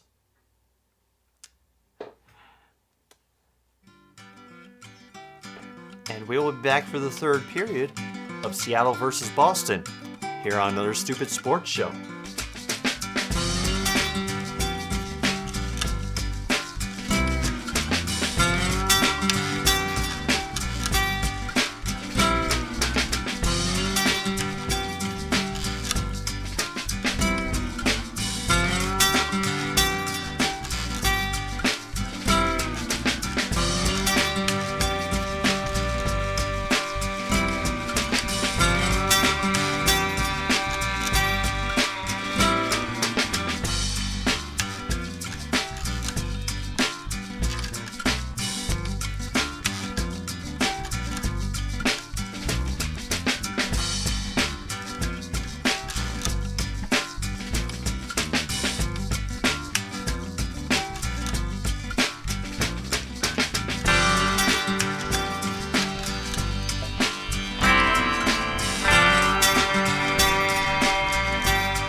are officially back from that little break as the masses are restless over in TD Garden, especially in the Ford Sports Deck, brought to you, of course, by Henry Ford and his rampant anti-Semitism. And we have brought in Angie. She was sleeping comfortably on my bed, nuzzled up in one of my jackets, but I thought, since we couldn't bring Monty in here, you all deserved at least one cat appearance tonight, and she is,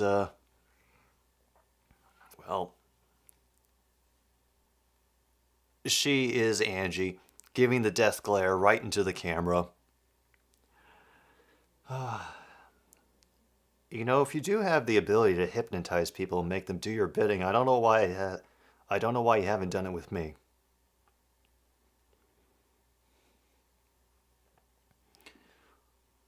Really, John?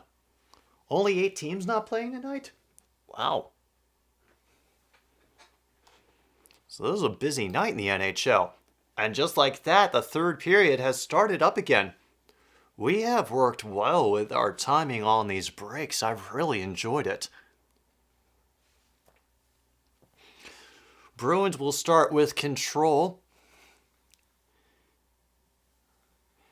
But a quick interception will drive them back.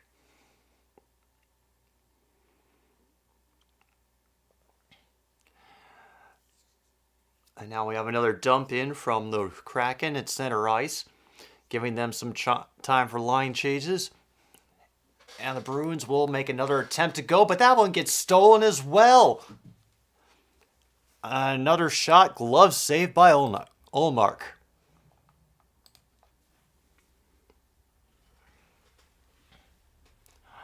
Damn. Oh yeah, 2-1 Detroit. They're beating Toronto.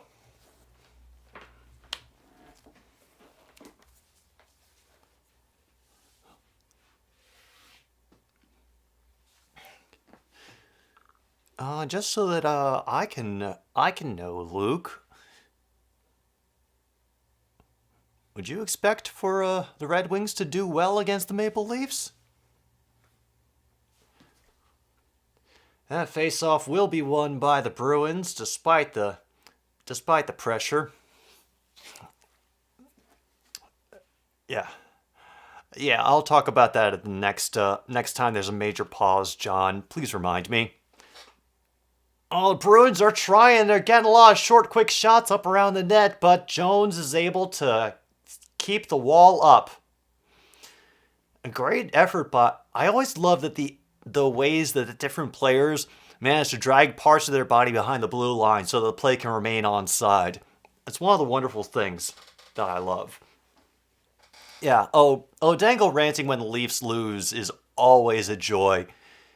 You know, I don't watch as much when the Leafs win, but I try to get in there from time to time just so I can have a better idea of the team's strengths. But also, the algorithm doesn't recommend it to me as much when the Leafs win. Luke didn't, but he'll take it. Okay.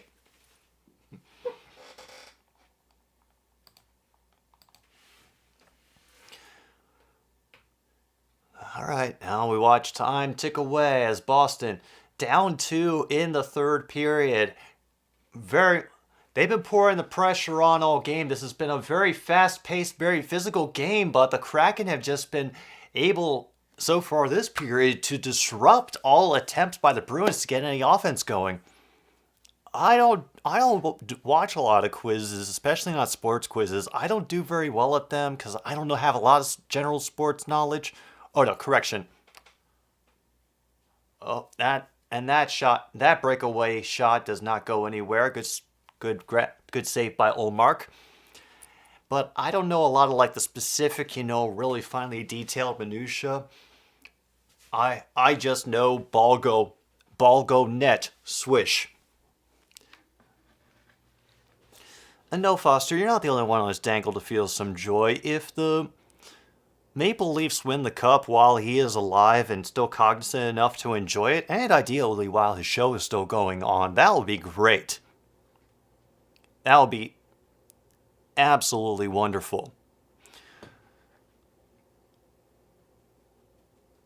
I mean, I firsthand got to see the joy from Chicago residents when the White Sox won the World Series, and I, I, I heard it very well when the Cubs won, because I happened to be living within 6 blocks of Wrigley at the time. An easy, lazy pass up the middle. That break will not get hauled in. That attempted shot bounces off a Kraken player who loses his stick and immediately leaves the ice.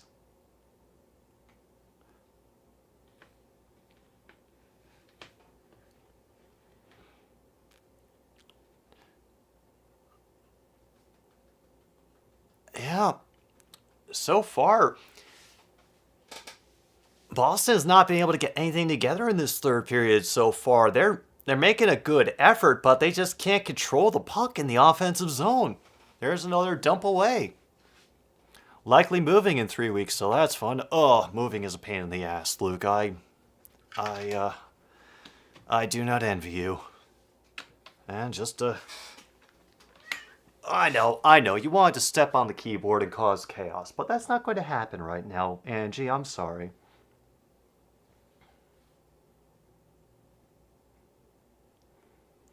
John thinks the Jets or the Maple Leafs will win Canada's next Stanley Cup.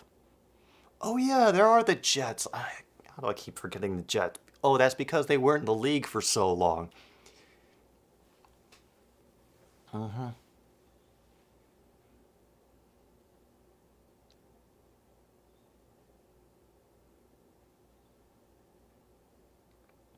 And once again, Seattle is able to clear. Yeah, they became the Atlanta Thrashers, didn't they? Oh. And we all saw how they turned out.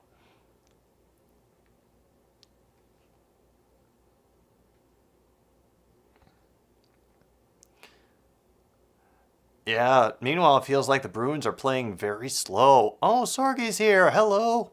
Welcome. Hope the day's been treating you well on the weekend, and that greeting also goes to all of you who aren't active in chat and just lurking. It's cool, man. We're just hanging out with the Seattle-Boston hockey game. Boston has caught up in the shot total. It's now 25-20 in favor of Seattle.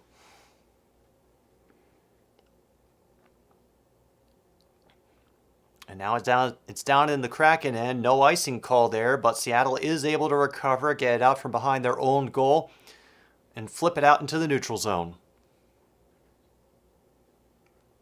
There'll be a line change for Seattle as Boston tries to work it out of their own zone. And Angie makes another attempt to step on my keyboard again. Frederick tries it from a sharp angle off the apron. They're working back toward the blue line. They try another shot through traffic. That's a save. And another attempt goes awry. Bruins not able to keep it in. They have to go back out toward the red line. Kraken will take control back in their own zone. Number 3 scooting behind the net will take a hard hit, but will send it along the boards. Or Tolvanen to take it at center ice. 22 passes it back toward the middle, but it gets over his stick, and now number 17 has a chance. It gets poked away, and they're able to get it back out. A race is won by the Bruins to get the puck back, and now it will get dumped in again. Kraken recover, bring it out to the neutral zone, and now they're back in the Bruins half of this. But the player slips, loses control, and the Bruins take it back to the red line. Now it gets dumped in on the far side to Boston. They're trying for a centering pass, but it gets taken away from him. And after much stick handling, the Kraken are able to clear it. Number 19 coming down the far side of the ice. Shot saved by Ullmark. And a great save by Ullmark from a shot just maybe 12 feet in front of him. 12:20 to go in the game. An impressive sequence with Ullmark keeping it from getting to 3-0. Yeah, I saw she had been...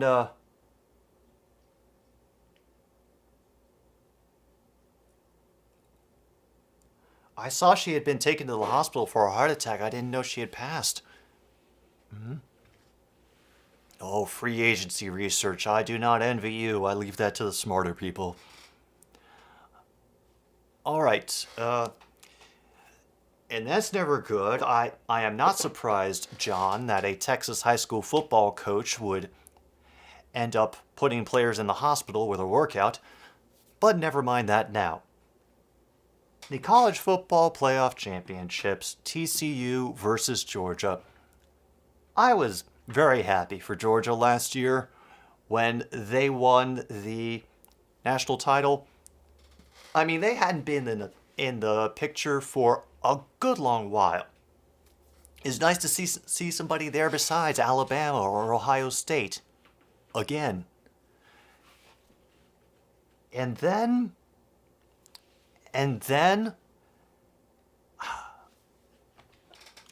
I'll admit, I did not watch the game.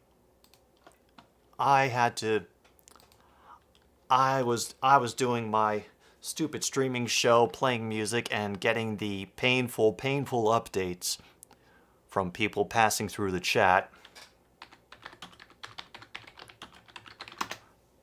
Yeah. 65-7.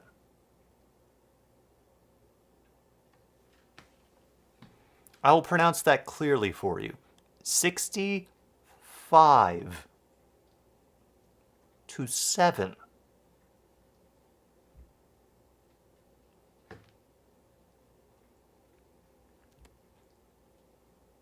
That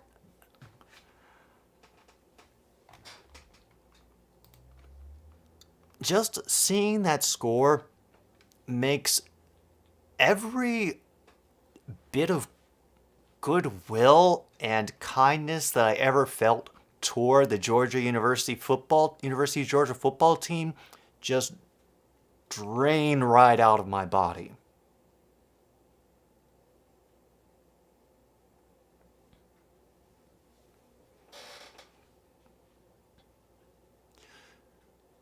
Oh yeah, Sorgi, in Philadelphia, they love their Flyers. Oh, they're very passionate about them.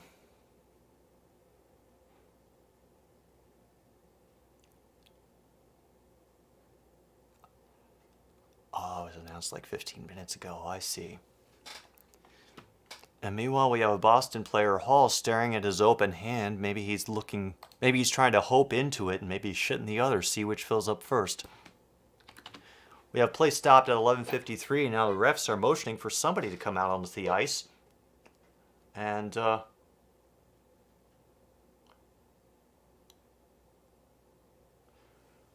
see where this supposedly occurred. No, just playing it up. Wisconsin has Nashville's AHL team, the Milwaukee Admirals. Anthony, you'll rarely see my dad in YouTube chats. He's working right now. Oh my gosh, we have a couple of shots by the Bruins. 2 saves as they also got the rebound. Still 2-0. We're down to 11:30 to go in this game. And the Kraken dump it out into the Bruins' end again. And a struggle for the puck, but begins along the far boards. The Bruins are able to take control of it, but will lose it at center ice in the middle of a line change, and we get control of the puck by the Kraken. Shot deflected by Ullmark. Kraken are able to gain it with a wraparound. Ullmark will trap it and stop the clock again at 11:03. Oh, True North, if she was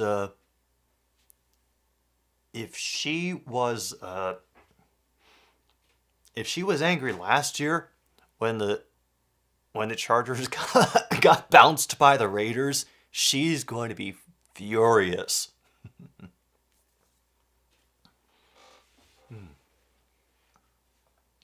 If they lose to the Jaguars. Oh, you haven't missed too much, Foster. Boston is caught up in the shot totals, but Jones has been a solid wall. And Seattle is still getting a number of scoring chances.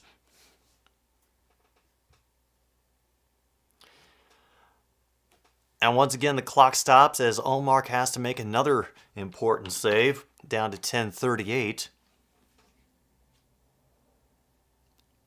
And is a Monty versus Angie Super Bowl. No, Michael, she is a dedicated Chargers fan.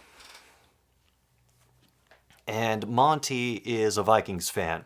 So, we are a house divided over here.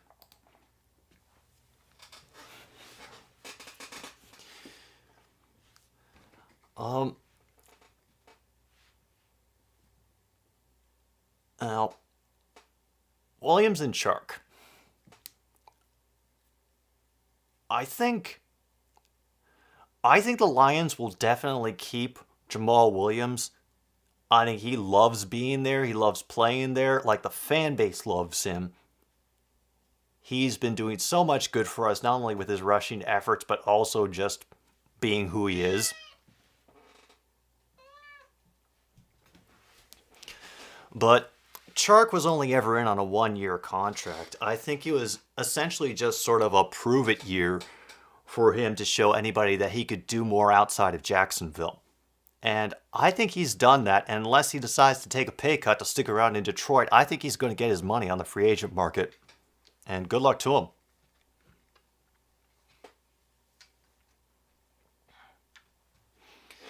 Could get a Jags KGM AFC Championship game. That would be fun. No.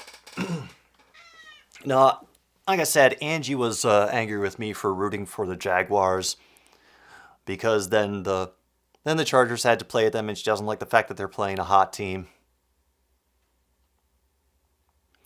The Lions need to trade Jamal to the Packers so he can do nothing in their run game system. I appreciate your honesty, True North. Green Bay could get Chark. Yeah. A Bird Super Bowl between the Ravens and the Eagles. The Eagles? They could. The Ravens? Unless Anthony Brown suddenly develops a cannon for an arm. I don't know. I really don't. Your predictions will come after you figure out everything. Probably the best time to do them, really. Meanwhile, we are below 9 minutes to go. The Bruins have gotten it back down into the Seattle end, but they are unable to control. Seattle clears. They're able to get ahead into the offensive zone. Trying to set up, find a good angle, moving along the far side boards. It will get tapped back to the point. Sent to the far side where it will be scooped up by Ullmark, and time will stop at 8:30.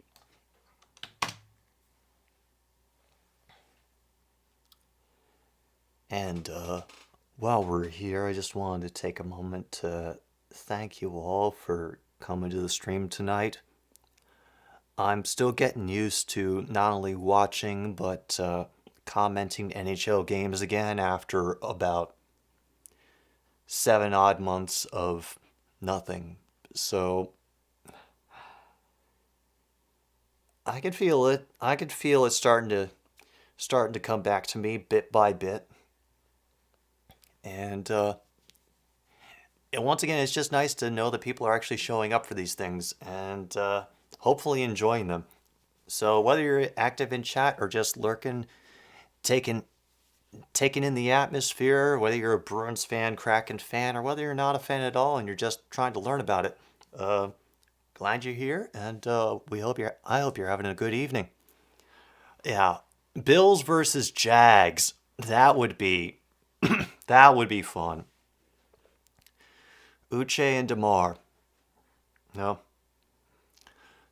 One of the few things that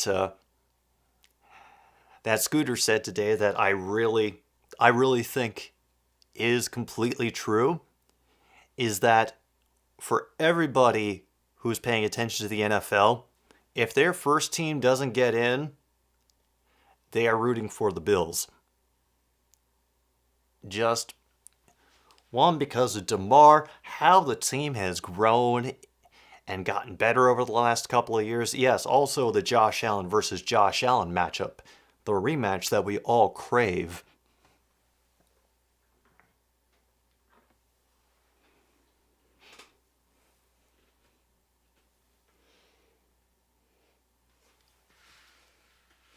And we'll figure that out later.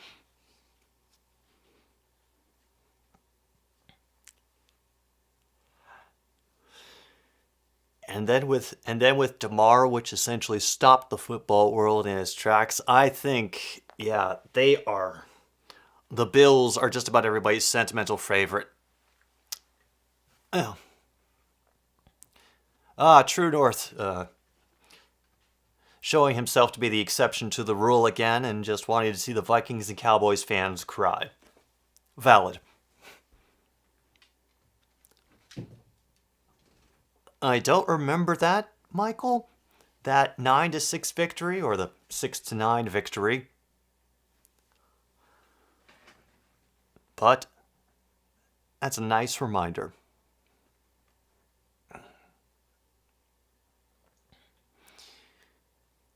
While it is technically possible, Foster, for a Six to host a championship game sometime, a lot of things would have to work out. It would be awesome if they did. Crowd wants a penalty as that Bruins player gets knocked to the ground near the boards, but the referee's hands remain down. That shot from the left side will deflect and go out.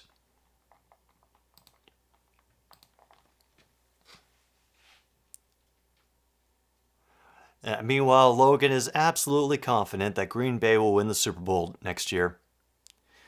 Of course, True North would have been happy for the Lions to go on a run, but he wouldn't cheer for them because fuck the Lions. Dude, I understand. Divisional rivals, you can't, lose your street cred.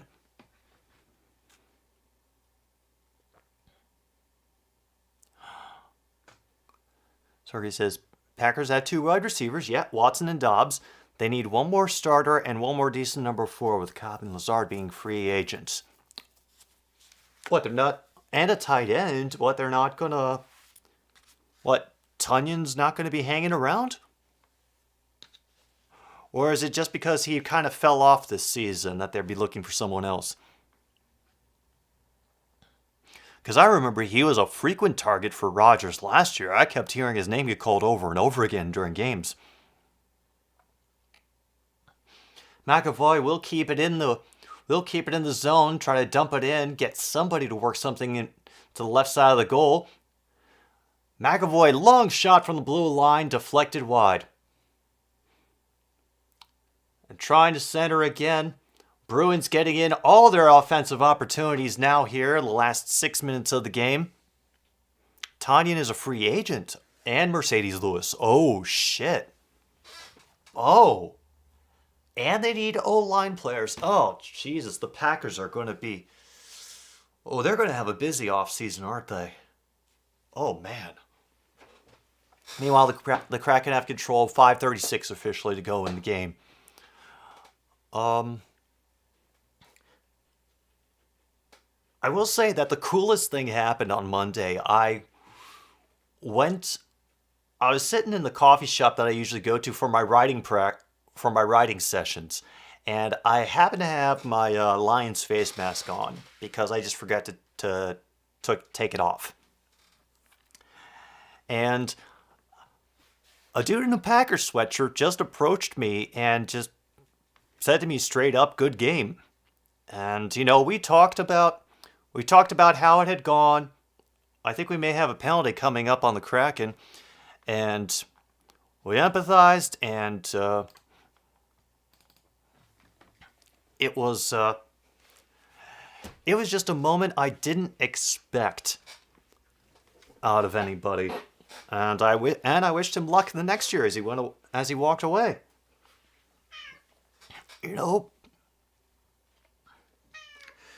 As much as we want to see our team succeed, it is nice to see, franchises get their shit together in one way or another. Trade Bakhtiari for a 4th? Wow. Oof.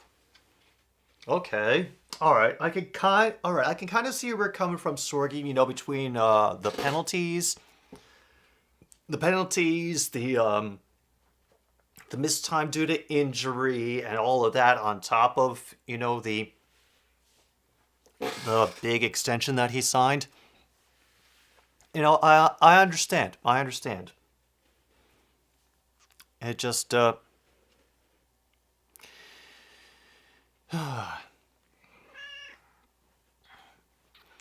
just because I keep hearing his name over and over again as one of the, stalwarts of the Packers lines, I would think that they would be, a little bit more reluctant to get rid of him. And Sorgi doesn't want to keep paying him. All Florida NFL made the playoffs.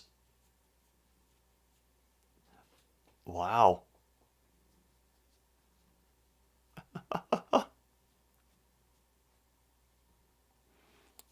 Pasternak was not able to get that one in either.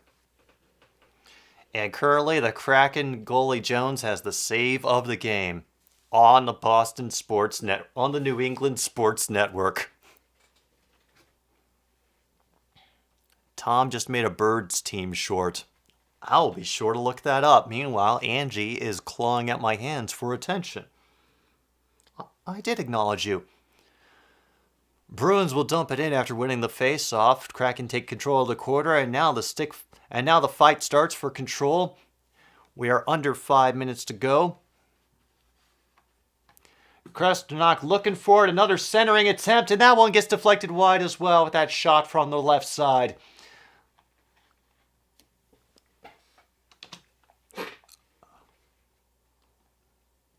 .4:30 to go. Bruins moving it around, trying to find a clear lane from which to shoot. They get it back up to the blue line, across to the left side, into the right wing, and the right face-off circle. They're going for a centering pass for a close-up shot in the middle, and it gets deflected away. And another struggle around the boards. Bruins gather it again at the blue line. Now Marchand turning around in the corner, spinning towards victory, ever and ever. And that shot is also saved by Jones. Under 4 minutes to go now in the game. The Bruins have emptied their net.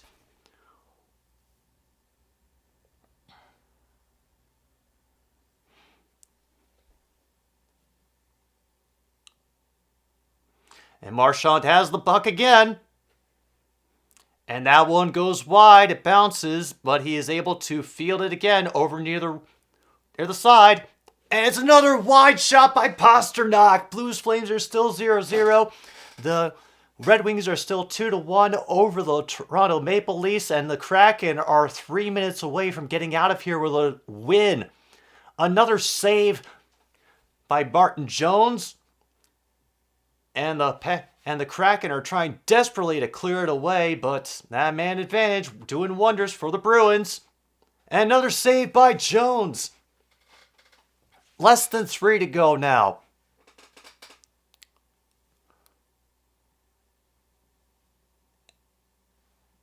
And that'll be an icing. It missed the goal wide. 2:49 now to go. Yeah, well, they're also down 2-0, so I think they're really desperate to not lose this game. Problem with Stokes. Good player. Packers just have good CB talent. Problem with Savage. He hasn't been consistent, but he's young. That's why you get rid of them. Bruins will win that face-off again. They're going to start up their shot pattern again from the left side, moving around the boards back to the right. The struggle, now the puck struggle continues. Now they have to go back behind the net, and it gets knocked out of bounds into the Seattle bench. Clock stops at 2:29.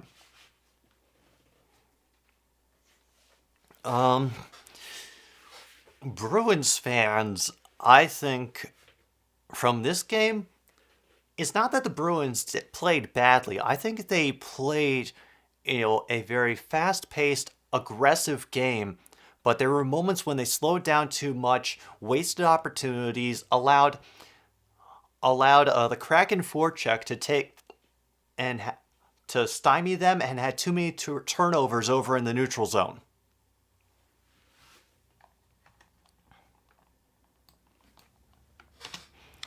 Getting close to 2 minutes, a shot from the blue line will be deflected wide.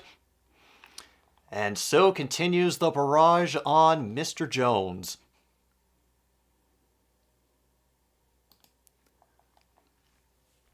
Marchand tries it again, and it gets deflected away again. And once again, empty net goal by the Kraken.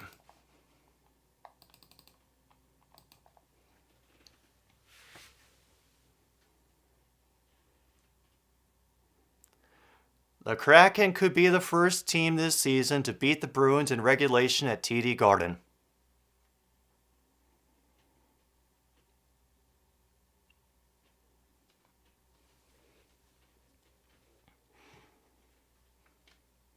And that is Schwartz, who gets the empty net goal.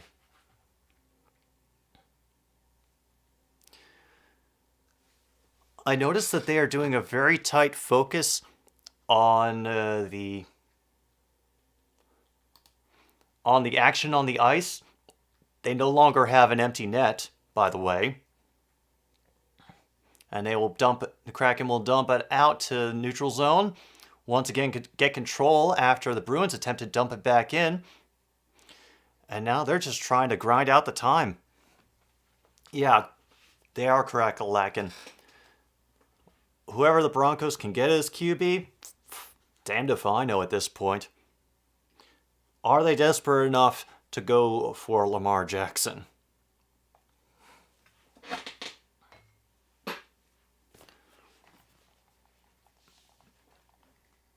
Wow.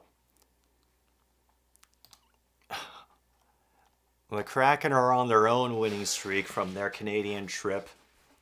And this will be their 7th win in a row if this score holds. Honestly, with the Walmart money, I think they might find a way to get rid of Russell Wilson. Especially if they decide to eat some of his contract.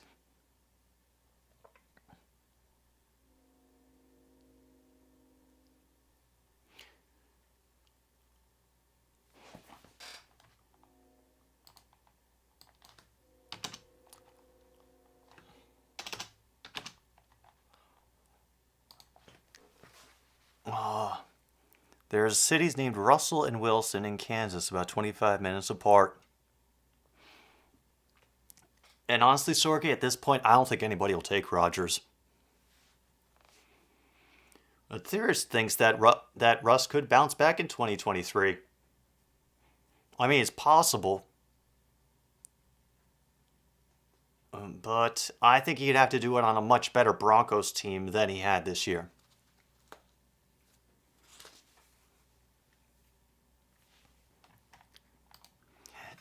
And now they have to grit their teeth and compliment Seattle on the New England Sports Network. I know they're not happy about that.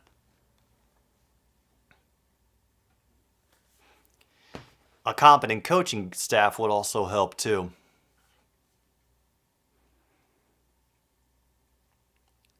Do you mean that last game against the Chargers, John, or were there other times?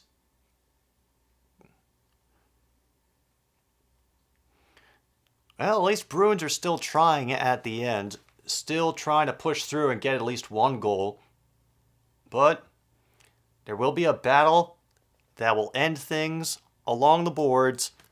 And with that, Martin Jones, 27 saves on the night, 3rd shutout of this season, 28th of his career. Detroit gets an empty net goal. And the Kraken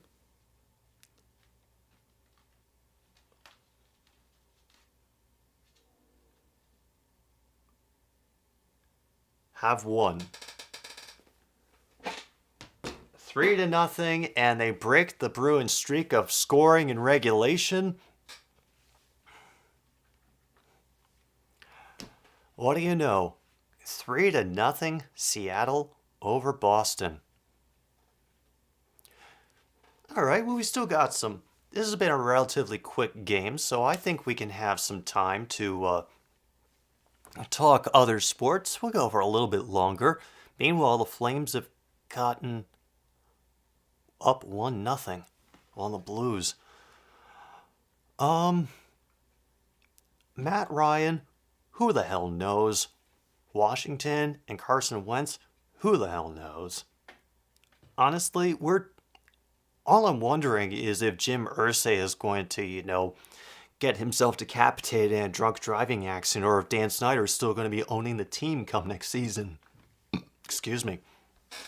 Hogan says, look, Rodgers will bounce back if he returns. He will be healed up. Rookie receivers will have a year under their belt.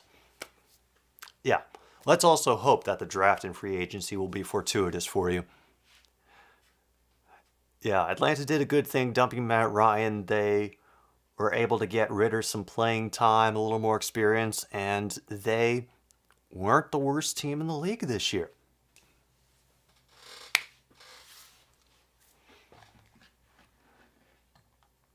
Let's see if there's anything else that I missed. Really, you would, Sorgi, you would re-sign Rasul Douglas? Huh. All right. Cool. Yeah, True North. I talked about that earlier. I mean, I give him credit for publicly apologizing and calling up the trainer to talk to him, but he was hot-headed. I think hopefully he'll mature as he goes, and he'll be able to be much more dangerous to you. Oh, he's already signed. You mixed him up with someone else. Okay.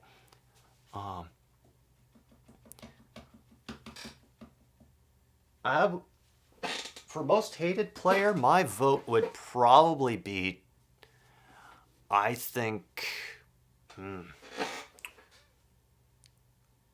Marchand, Kadri, or other. I think it might be a competition between Brad Marchand and Tom Wilson of the Washington Capitals. Douglas signed a 3-year deal last offseason. Oh, okay, thank you. All right, Luke. And Foster wants the Colts to keep Jeff Saturday as their head coach. They might at this point. I don't know what the hell's going on with the Colts franchise. Despite Jim Irsay being an occasional voice of wisdom in the shitstorm that is the NFL publicity machine. Oh. Blues going on power play. 3 minutes left in the second. Nice. And it's currently 4-1 Detroit. They got another goal. Damn. Dangle's not going to be happy. All right. Let me read this. Sorgi's for rationale for getting rid of Rodgers. The Packers' Super Bowl contention window does not match up with Aaron Rodgers' career unless we trade back for Adams. Trade him to a team that will contend with a great QB.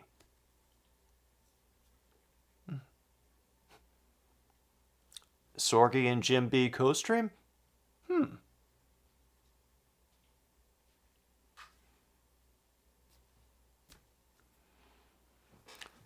Maybe Green Bay, Detroit next season?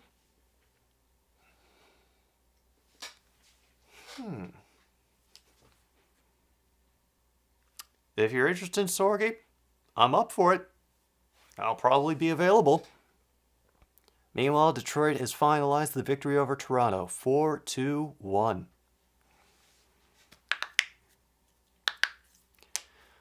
Claude Lemieux might get the Lifetime Achievement Award, says True North, for most hated NHL player. Really? I'll be honest, I had never heard of Claude Lemieux. The only Lemieux that I know is Mario, because he haunted my dreams as a Caps fan for so many years. Ottawa is leading Arizona 2-0. I guess that shouldn't be surprising. It's the first regulation win versus the Leafs for Detroit since December of 2017.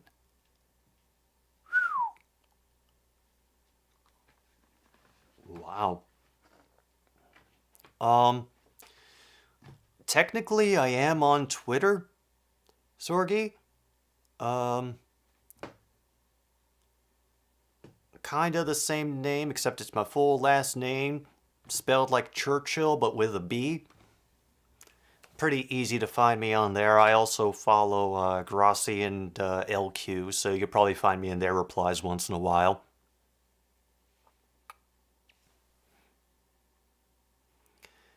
Oh, God, that's right. Coyotes in that, like, small college arena playing their games. I feel so bad for them. They have just absolutely gotten screwed. Oh, we'll pay attention to some Wisconsin football games next year, if only to see that Logan's prediction could come true. Meanwhile, I have somebody singing the song of their people out there. See? There's a link. Thank you for that, Foster. We making all the connections happen out here, as always. And I did not expect the Kraken to come out on top. I really didn't. But you know, they got some good shots in. The Bruins were definitely playing aggressive and fast and getting in pressure. It just was not enough tonight.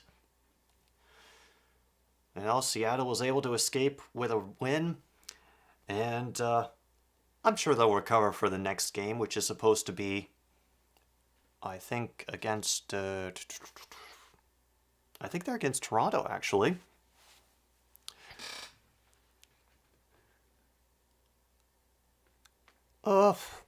Honestly, the toughest part about starting a YouTube channel, John, is actually just doing it and deciding what you want to do. You end up finding your focus for it as things go along. Yeah, Mullet Arena. You know, I gotta imagine there are worse names out there for an arena, you know, like the Trash Pile Center or the Hellmouth or, you know, the Elephant's Foot. That's a Chernobyl thing, but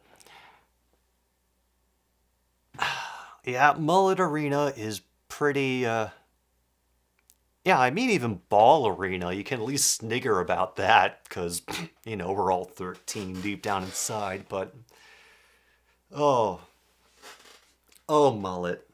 Mullet.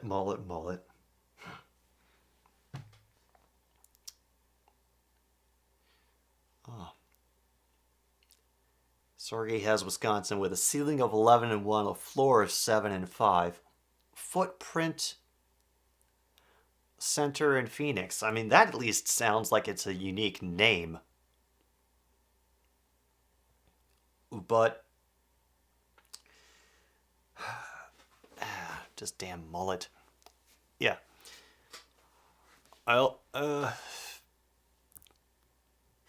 John, and let me just take this moment to say before I get out of here, for years, and I mean for years, I always felt like I had difficulty talking off the cuff.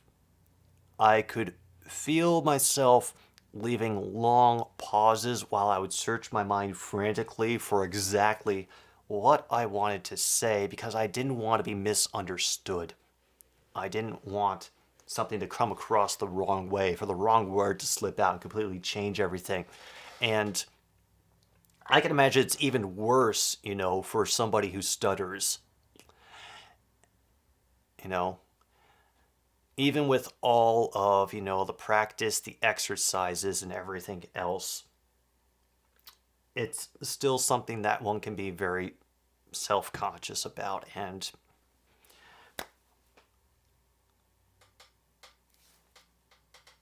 all I would say is, if you find the right opportunity with the right subject, and it is enough to push you past that initial roadblock of worrying about how you'll come off to people, then I say go for it. And if that happens for you, then I wish you well, man.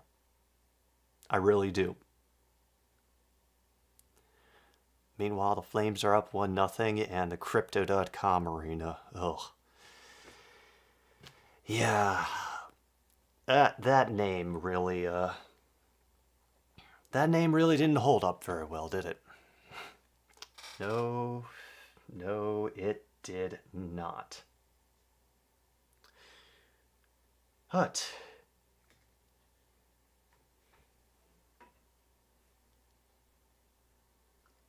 in the meantime,